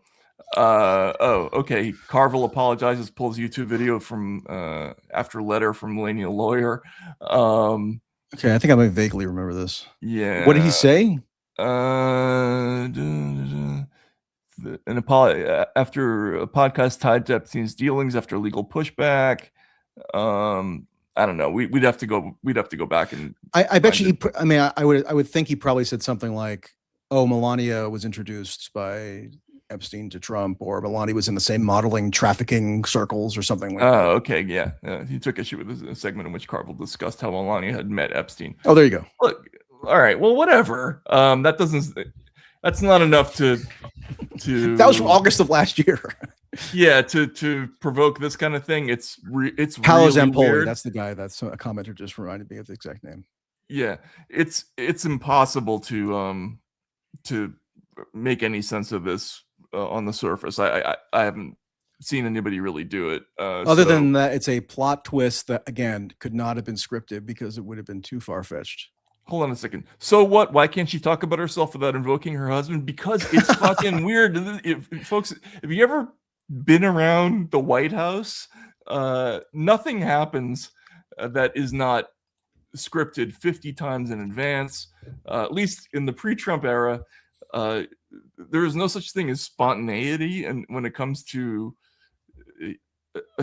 especially announcements that take place with the presidential seal in front of it, like that stuff doesn't happen by accident without the president knowing. Like there's just no way. Like it couldn't possibly take place. She's choosing to douse this political controversy in gasoline and light it, throw in a match related to something that has been dogging her husband's administration, right, politically, and create and exacerbates all these tensions and fissures within the Republican coalition. Yeah, just completely nuts. So There's of course no way to she explain can, it. in theory, say something on the subject without Yeah, reference to Trump, but like this is a political deal here. Yeah, I'm not making a value judgment or an ethical judgment or anything about what she's doing. I think we're just both saying it is extraordinarily weird and a departure from the norm for this to happen. So, and you don't find a conspicuous commenter that if she's going to make a statement about Epstein at all and deny any wrongdoing herself or not deny she was victimized, like address the subject, call for political action, that she would just neglect to also deny accusations of wrongdoing that have been with regard aimed at her husband? Yeah, exactly. She would just omit that, and then we're supposed to draw our own inferences. All right. Well, on the lastly on the topic of sexual abuse, yeah, or accusations of sexual abuse, one of my absolute favorite people in politics. Everybody's raping everybody else, so that's what we love to chat about here on the Pedo Podcast Hour. the private pedo party. They're raping everybody out here. There was a viral video from like 2010 where this guy made was interviewed on some local TV news channel about like a home break-in, and it was turned into like one of the early auto-tune songs. You could probably bed intruder, like a songify thing. Yeah, a songify thing. They're raping everybody. One of the lyrics was, hide your kids, hide your wife, and hide your husband because they're raping everybody out here. Oh man! Well, I actually performed an acoustic guitar version of that. Believe it or not. Did you really? I did. Just I gotta privately. see Michael in concert. I'm looking. No, that's not happening. We got to start writing some tunes for you, or okay. We got to start doing some political satires. All right, let's look at SOT 1 and wheel out the last completely fucked story from the last few days. It was in 2019. I was, again, driving him to an event. This was my job. And you were 21 years old. And I was 21 years old. We see some sort of parking lot. And he says, can we pause for a second? He pulls out his penis. I just got to say, as somebody who grew up in television, my least favorite thing in the world is the thing where the TV reporter says, and this happened. And the interview subject says, yes, that happened. Like it repeats the quote. No, but hold on. Why is she darkened out? I don't know. It's just this dogma that the media clings to, and then they say it's policy, like it's unchallengeable policy. So this was first reported in the San Francisco Chronicle on Friday. This woman's account of her relationship with Swallwell, and her identity was withheld in that article for the standard reasons of policy that they love to invoke that apparently nobody can ever examine or evaluate, even though she she's an adult. She says she was an adult at the time that this allegedly happened. If she was 21 in 2019, she's got to be, 28 or so now. She is presumably some kind of professional political operative, which is why she, went back to Swallwell 5 years later after they had their liaison, and she was in talks with him and his staff about potentially even working on his gubernatorial campaign. Like, she's a political professional of some kind, and yet it's just taken for granted that, of course, she needs to be blackened out, her identity concealed in this like melodramatic way. I hadn't even seen this CNN interview, but that's sort of like one of just like the starting fallacies here that nobody even questions. Among other things, yeah. Greg, can we go back to the beginning on this? I'm sorry. Here we go. Job. And you were 21 years old. And I was 21 years old. We see some sort of parking lot and he says to pull over. He pulls out his penis and instructs me to give him oral sex. And instructs. I started to, again, I felt incredible. So maybe I'm naive. I mean, do guys do that? They just pull over in their cars and whip their dicks out, and like, does that happen? I hadn't seen this particular interview, so maybe there's some context in the lead up to when she drops this, revelation. But at least according to the San Francisco Chronicle article, this is after months of flirtatious and mutually reciprocated back and forth sexual, banter, where she's sending him nude photos of herself. And she's saying that she likes and welcomes and appreciates whatever communications are being exchanged between the two of them, right? It ain't gonna blow itself. And true. You know what? That's a good point. I stopped and I said to him, "This feels really uncomfortable, and hold on. anyone could see us right now." And he she says instructs, but when it was first at least represented in the San Francisco Chronicle thing, or maybe in the CNN article too, so there were two articles that first introduced this. It was CNN and San Francisco Chronicle. I'm almost positive in one of the two, the way it's put is that he asks her if she will perform the sex act, and she agrees to perform it. So in other words, it's a consensual sex act between two adults. Okay, I gotta look that up. I didn't see that. But let's listen on for a second. he said to me, "You're right. It's probably not good for a congressman to be caught with his pants down." Did he ask you to send him lewd photos? Yes. And did he ever send lewd photos? Yes. He would send short Snapchat videos of him rubbing his penis through his pants while on the airplane. The staffer says she liked pause. I found it. Swallwell's So this is attention from the at first. CNN article. In 2019, when she was driving Swallwell around his district as part of her staff duties, he told her to stop in a parking lot, pulled out his penis, and asked her to give him oral sex, she said. She said she briefly complied before stopping and telling Swallwell she was uncomfortable. So he asked her to perform a sex act. Then she, quote, complied is how they phrase it. Briefly. Meaning she consented to the sex act, and then they decided to stop in the middle of it because they realized that maybe somebody could see them. So that's now like what's somewhere in the neighborhood of rape, I guess, in terms of how this is being presented. He just announced right before we started the stream, I don't know if you saw it, but he's also resigning from Congress. Yeah, and he's leaving the race and resigning from Congress because he was on the verge of potentially being expelled, which has happened barely at all in American history. The last time was George Santos for misrepresenting his being on a college volleyball team and other stuff like that. But this was going to be one of like the incredibly rare instances in American history that some offense could rise to the level of expulsion from Congress. After, like within a matter of hours, his leading front running California gubernatorial campaign imploded. Everybody who had ever endorsed him or supported him instantly denounced him. And look, I mean, this is not even a non-consensual act that's being described. Yeah, and for all the people who are giving Michael a hard time about this, it's like you have to think about what's actually happening here. Even if you stipulate that all of this stuff is true, the velocity with which all of these things are taking place is extraordinary. For somebody to be basically bounced from Congress overnight, with in the space of less than a news cycle, basically, the campaign disappears. He resigns from Congress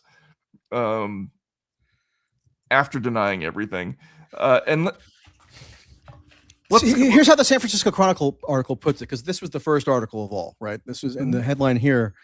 April 10th was ex-staffer says Eric Swallwell, candidate for California governor, sexually assaulted her. And this is that same woman who's now being interviewed by CNN under the cloak of darkness. So here's how it's described. And like, bear in mind, the journalists are now colluding with this little, ad hoc consortium of influencers, like TikTok influencers and political operatives who wanted to get this to the fore. So like, then they're very blatant about it. And so they're going to couch everything in the reporting that is most favorable to her description. But they say in terms of her initial sort of flirtatious or sexualized interactions over text message or Snapchat with Swalwell, the messages were initially welcome. Alone in a new community across the country from where she grew up, she said she felt encouraged by his friendly outreach and flattered that he was paying attention to her. When Swalwell flirted with her and started asking for pictures, first of her face, then of her naked body and genitalia, the woman said she went along with it because she was intrigued by him. So I mean, and worried about upsetting her new boss. Okay, she seemed very worried. We got the power dynamic thing going on here, which is what. Look, it's no matter what, even if there is a relationship, it's these are flings. These are adult flings that get somehow recast in a political context as rape. I get it. The rape thing. Look, which is bad for everybody. Look, I said right when this broke, I've always despised Eric Swalwell politically, like uniquely among Democrats. I think he's one of the most loathsome people in American politics. Yeah, exactly. And sure, people always bring up, like maybe there's some like meta discursive angle here where we could point to some Democratic Party hypocrisy or even Swalwell's own hypocrisy. We can fish out something he might have said about Kavanaugh in 2018, and therefore, he got what was coming to him. I'm sort of tired of that line of argumentation. That was what people bombarded me with during the Tara Reade hoax in 2020, because it was supposed to show that the Democrats did not uphold their,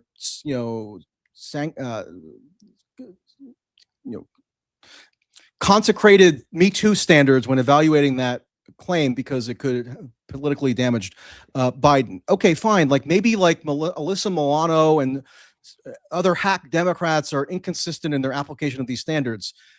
That's neither here or there to me. How come the propagation of a pure hoax wasn't the driving factor we were supposed to evaluate with regard to Tara Reade? And yeah, that was proven, look, with 99.9% certainty to have been a total pure hoax of a crazy person who I know personally is, hallucinating things about me because she can't get over that I wrote one article about that episode for The Spectator in 2020.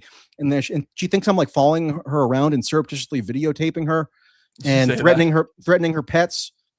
Yes. So she's a hallucinator. She's a lifelong hoaxer. With her ex-husband, with other stuff that she's had, that I unfortunately had to look through over the years. And that was just allowed to float out there as a supposedly credible allegation. And then everybody who was responsible for propagating that story, the Tara Reade hoax, rape hoax, just memory holes it. They don't address it. And then they just barrel on to the next one. Can we definitively call that one a hoax? I'm definitively calling it a hoax. Yes. Okay. All right.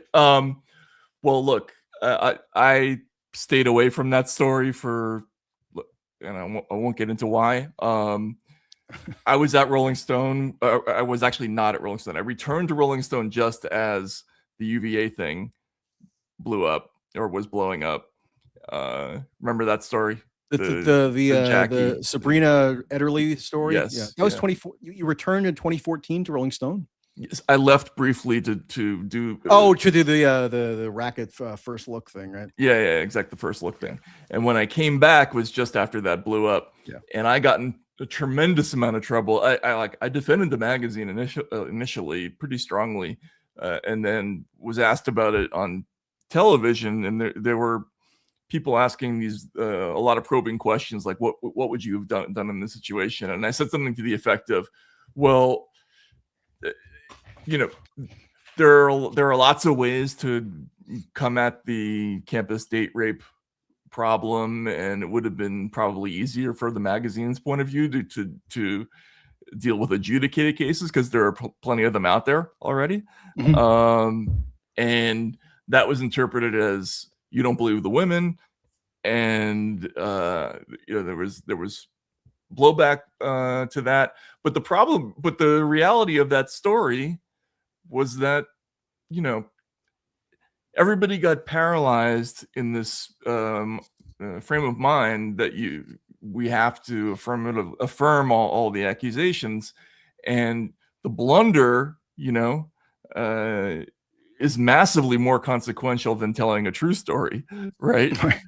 So you got to avoid that at all costs, and you got to there's an amount of care that you're supposed to exercise in these situations, just for, you know, self-protection purposes. That seems to go out the window now. You know, even with a person as loathsome as Eric Swallwell, the speed of this thing is shocking to me. I just it's incredible. So well, but at least Rolling Stone eventually retracted that article, right? They did, and they did like a journalistic autopsy of it. Yeah.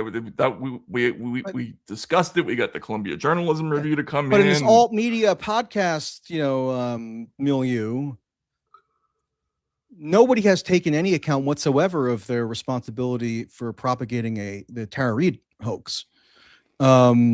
So there's no penalty really for being involved in manufacturing these garbage stories. I'm not saying that all the women are just straight up lying about ever having a sexualized interaction with Swallwell. Like, I don't think that CNN woman who's being interviewed is a hoaxer per se, like Tara Reade was, or the Rolling Stone woman was. It's just that the stuff is getting framed in this very deliberate, contrived way in the context of a gubernatorial primary that's coming up in California, where the Democrats in the state have been spooked recently that given the idiosyncrasies of their jungle primary system, where like nobody's really polling above like 14%. Like Swalwell was the front runner. He was only getting like 15%. And so it could have happened that the two candidates that emerged from the jungle primary would both be Republicans.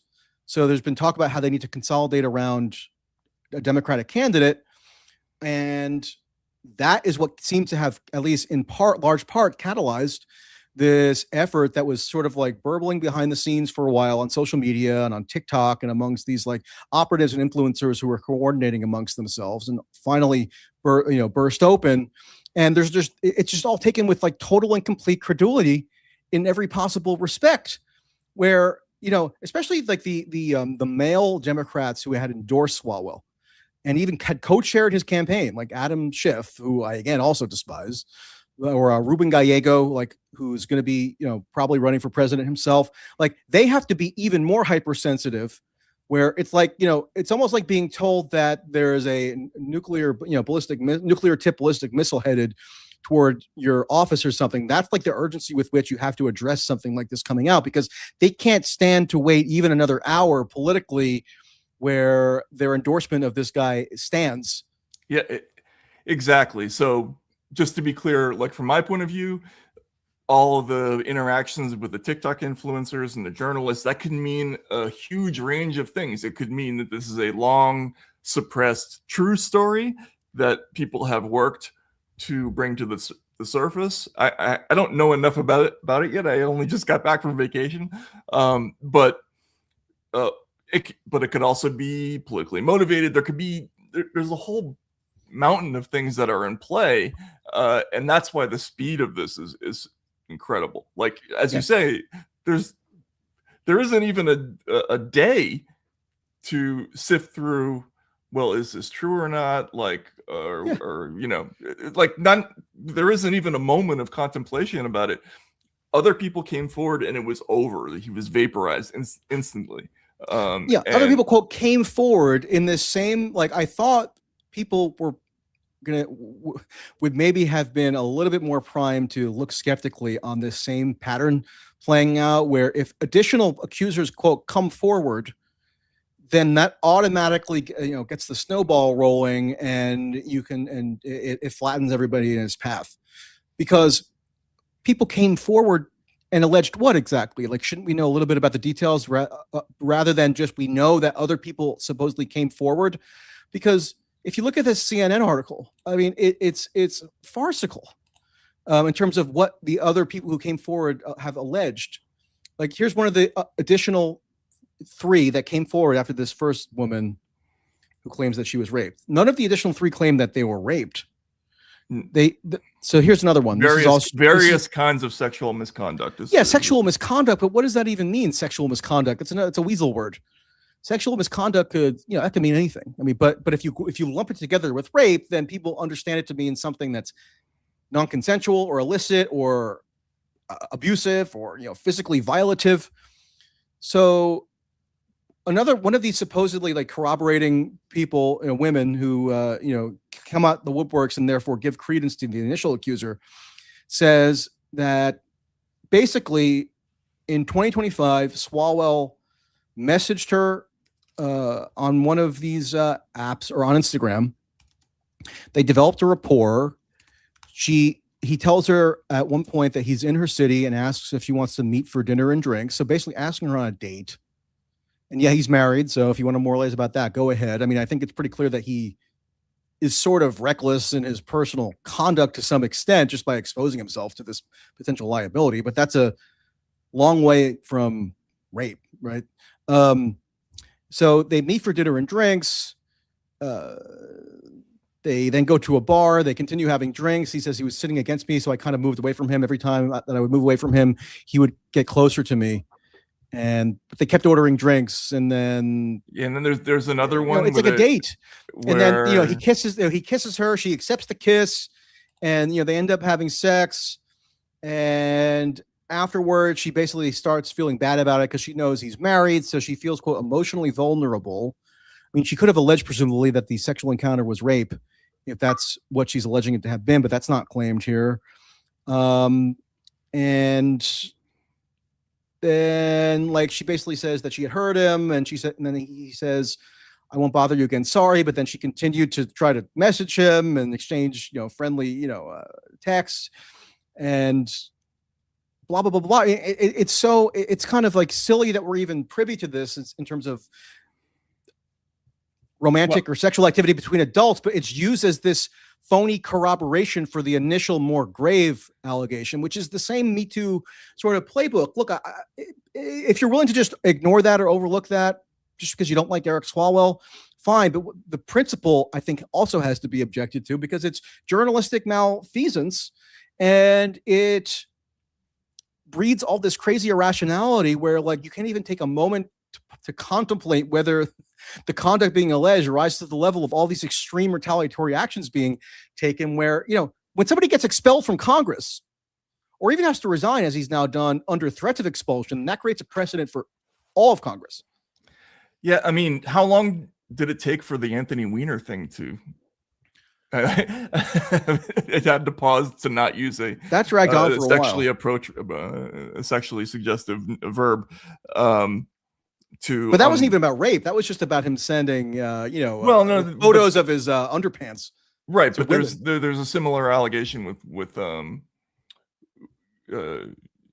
Swallwell here, where one of the women said, "I was just one out of, I only had 1,000 followers. I never thought he'd respond." And yeah. But that whole Carlos Danger thing, it took a little while for Weiner to be vaporized, and the elements of remember when he had to apologize to Andrew Breitbart over it? Andrew Breitbart commandeered Anthony Weiner's press conference. Oh, right. Yes. Right. Because Breitbart was the one who broke that story initially, because he had this big, long-standing vendetta against Weiner. And so finally, Anthony Weiner fesses up and admits to it. And he just allows Andrew Breitbart to commandeer the press conference. And he's all like harried and he's like disheveled, which, you know, I'm not going to begrudge. And eventually Anthony Weiner apologizes to Andrew Breitbart. It was amazing. No, it's incredible. But that took weeks. Yeah, it took a while. And we'd have to go back and look to see the exact timeline. But the point here is that you know, this all happened in a basically instantaneously. Like now in internet time, there is no longer any evaluation whatsoever of anything. There can't possibly have been. It's too fast for this to have been already dealt with. And Swallwell, in his resignation statement, sort of said, "Yeah, I object to this happening without any due process." Any due process, but I'm gonna quit anyway because that's the kind of person I am. Well, he's saying that it wouldn't be since he's going to be embroiled in this, it wouldn't be fair to his constituents for this to be occupying all his time, right? Yeah. Which I guess is true enough. Like, I mean, let's say he does sincerely contest the allegations, but it's still going to be something that now he's going to be saddled with for the foreseeable future. Yeah, that probably would distract from his ability to do congressional representation type stuff, right? But here's another problem. Even if you strongly dislike Eric Swalwell as I do, here's another argument for why you shouldn't just do this schadenfreude thing and deactivate your critical faculties entirely. Okay, let's say he is a bit of a sleazeball. That's possible. And maybe he's even enough of a sleazeball that it would be a genuine... Like a Brett Favre level thing. Yeah, like a genuine liability for somebody who wants to be the governor of California, which is, you know, one of the most high profile positions in the country or even the world. Like, and maybe so it's something that maybe should be probed in a primary if that could, you know, be an issue. Okay, how come that can't be probed without all of a sudden having to maximally dramatize it and put it in the most histrionic terms possible? And now it's a rape scandal that requires instant expulsion. Like, there's no way to kind of rationally put it in proportion and maybe assess, okay, perhaps he is too reckless in his personal life to be elected to that kind of high profile position. And maybe it's absolutely, yeah, no, but that's impossible to do because it has, in order to get it rocketing across the media at such a warp speed as they successfully engineered, it has to be framed as the most dire possible allegation. It can't just be framed in a more rational way, like understanding like the complications of adult sexual interactions. No, that's not permissible anymore. It's either rape or it's something that I guess is like, you know, doesn't come up at all or can't be interrogated at all. So when I saw the clip not that long ago, just before the show, the moment of that CNN interview where you could see when all the politicians probably bailed was when the interviewer asked, did he send suggested pictures to you? And she says, yes. That immediately puts in everybody's mind she's got pictures, right? And at that point, I'm sure every... Well, no, because the Snapchat has disappearing images. Oh, is that what they're saying?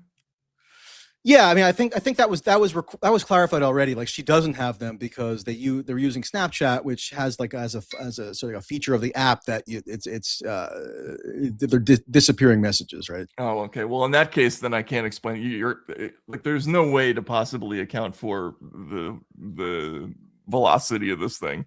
Like, and it feels. It feels like this is a bad precedent to set, but of course, whatever. When has that ever stopped anyone? Yeah. Look at this statement. This statement also just came out just before we started. So this is a statement from his now former campaign spokesperson. Did you see this? Yeah, I saw that. Yep. Can you read it? I released a statement on April 7th that defended my former employer amid rumors of misconduct. So that was sort of strange. They thought, like, I guess maybe like Melania, that they were preempting something by not even responding to any like official or discernible report of anything, but responding to social media rumors, and therefore, of course, bringing more attention to it and probably impelling the progenitors of the rumors to organize and actually get it transmitted through some reputable or seemingly reputable media outlet, right? So she says, this person says, thanks to the tremendous bravery of survivors. So now that these people are all survivors. They're already survivors. The date victim, the consensual date victims are now survivors.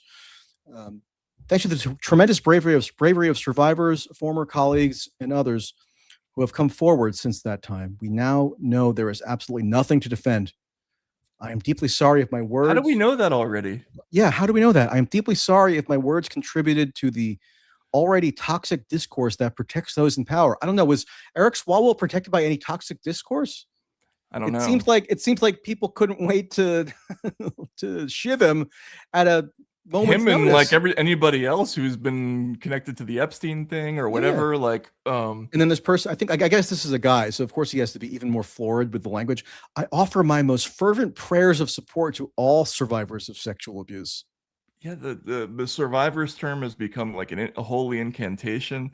But you, again, just from a journalistic standpoint, the use of the word survivor before you've had a guilty verdict or something like that, especially when there's been a rape allegation, that's amazing for somebody who worked for Eric Swallwell to say, right? Even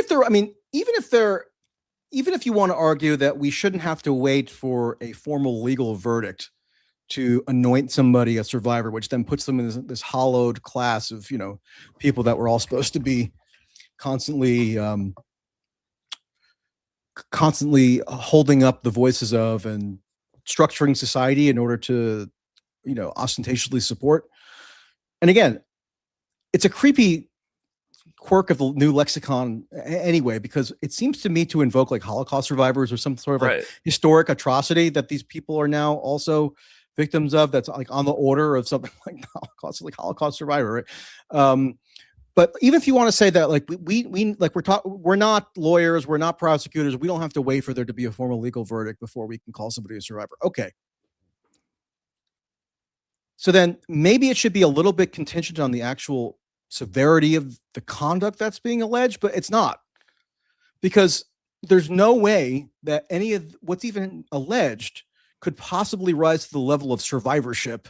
Like, let's say like there was an actual grievous allegation of just straightforward rape. Everybody who's reasonable would understand it to be rape.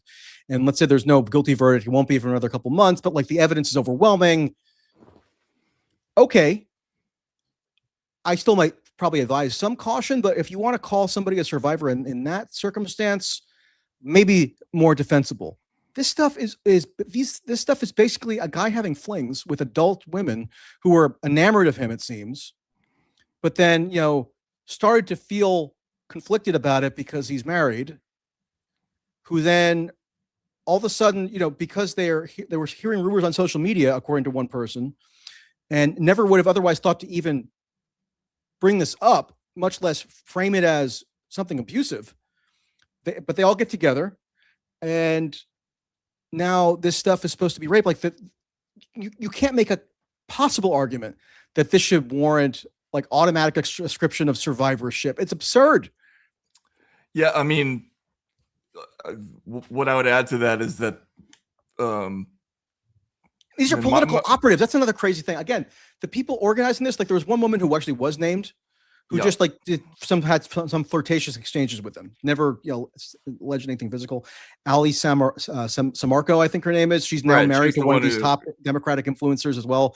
Adam Poroshenko, like some Ukrainian guy, Poroshenko, or not Poroshenko, something like that.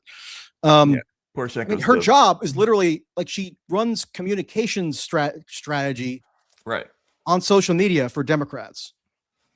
And she's the one who apparently catalyzed this to a large extent, but like nobody could take 2 seconds to wonder if there may be any other factors here that we should be cognizant of before just declaring that this guy needs to have his campaign exploded, expunged. Oh, and by the way, did you see that the Manhattan District Attorney?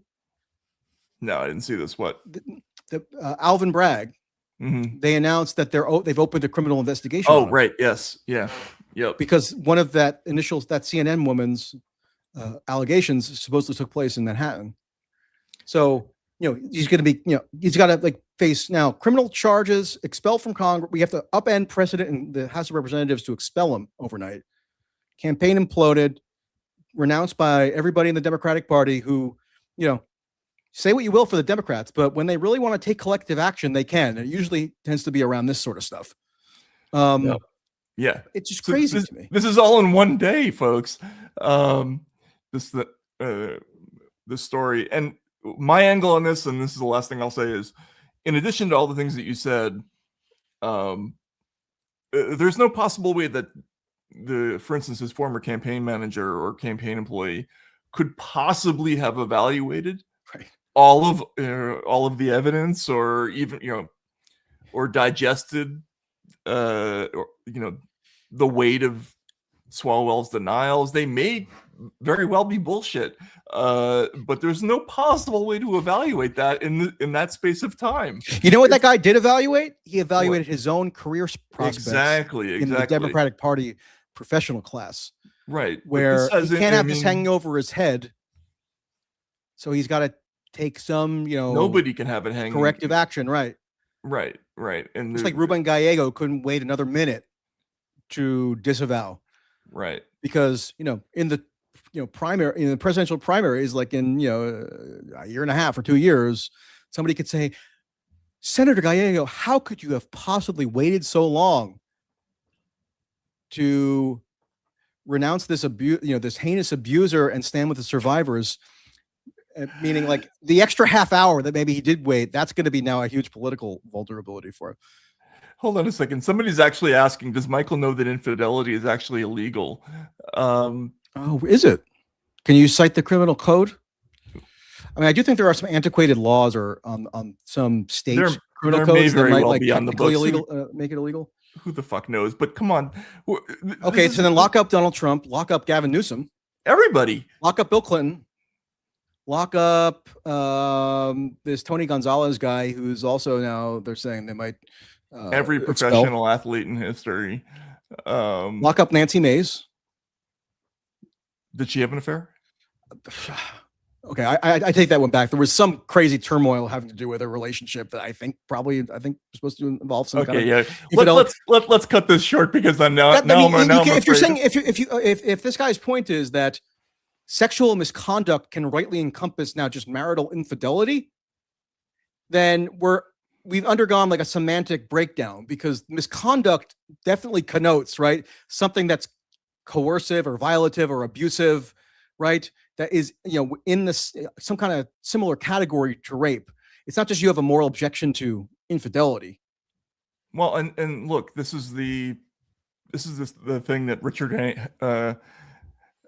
what is it, Hanania? Hanania wrote about the sort of rapid reconfiguring of relationship dynamics. There's all these stories about age gapped relationships. This is all in the Epstein era. We're hurtling back into the Victorian age, like at light speed. It's bizarre. And again, I say this as a person who cannot stand Eric Swalwell. I would, if anybody was going to be this kind of scumbag, I could believe it. But you need time to digest it, right. And they haven't taken it, and that is a very scary thing. Anyway, lots of, and now the Democrat who might actually make it out of the jungle primary in California is Tom Steyer, who also ran in the 2020 Democratic primaries along with Swalwell, right? And his whole strategy is to just use his billions of dollars to be the only person who has the resources to run TV commercials on the airwaves across a state as big as California. I love it. I mean, that would be. Well, look, there are so many ironies in all this shit. I mean, between Russiagate, now Russiagate's coming back as Israel's got blackmail material on Trump, but that, I mean, now we got the Anthony Weiner story repeating itself. Melania could be a turncoat, right? Yeah, who the fuck knows anymore? Maybe it's all true. I mean, I'm ready to just passively accept that all of this shit is real now at this point. I mean, it's just crazy. All right, it just says like a surrender, like you can't take it anymore. Yeah, fine, I mean, fine, okay. It's all real. Yes, they did it. They killed JFK. Right. I'm in. Yeah, they did it. What is it today? I'm in. I think that's my new theory about everything. Here's my brain. I will remove it from my head and just hand it over to you, internet. you can have it. Yeah. I'm gonna go shoot some baskets. Yeah. But all right. Well, Michael, good to see you. And thanks everybody for hanging out with us. And man, is the world going crazy fast. And we'll see you again later this week. So long.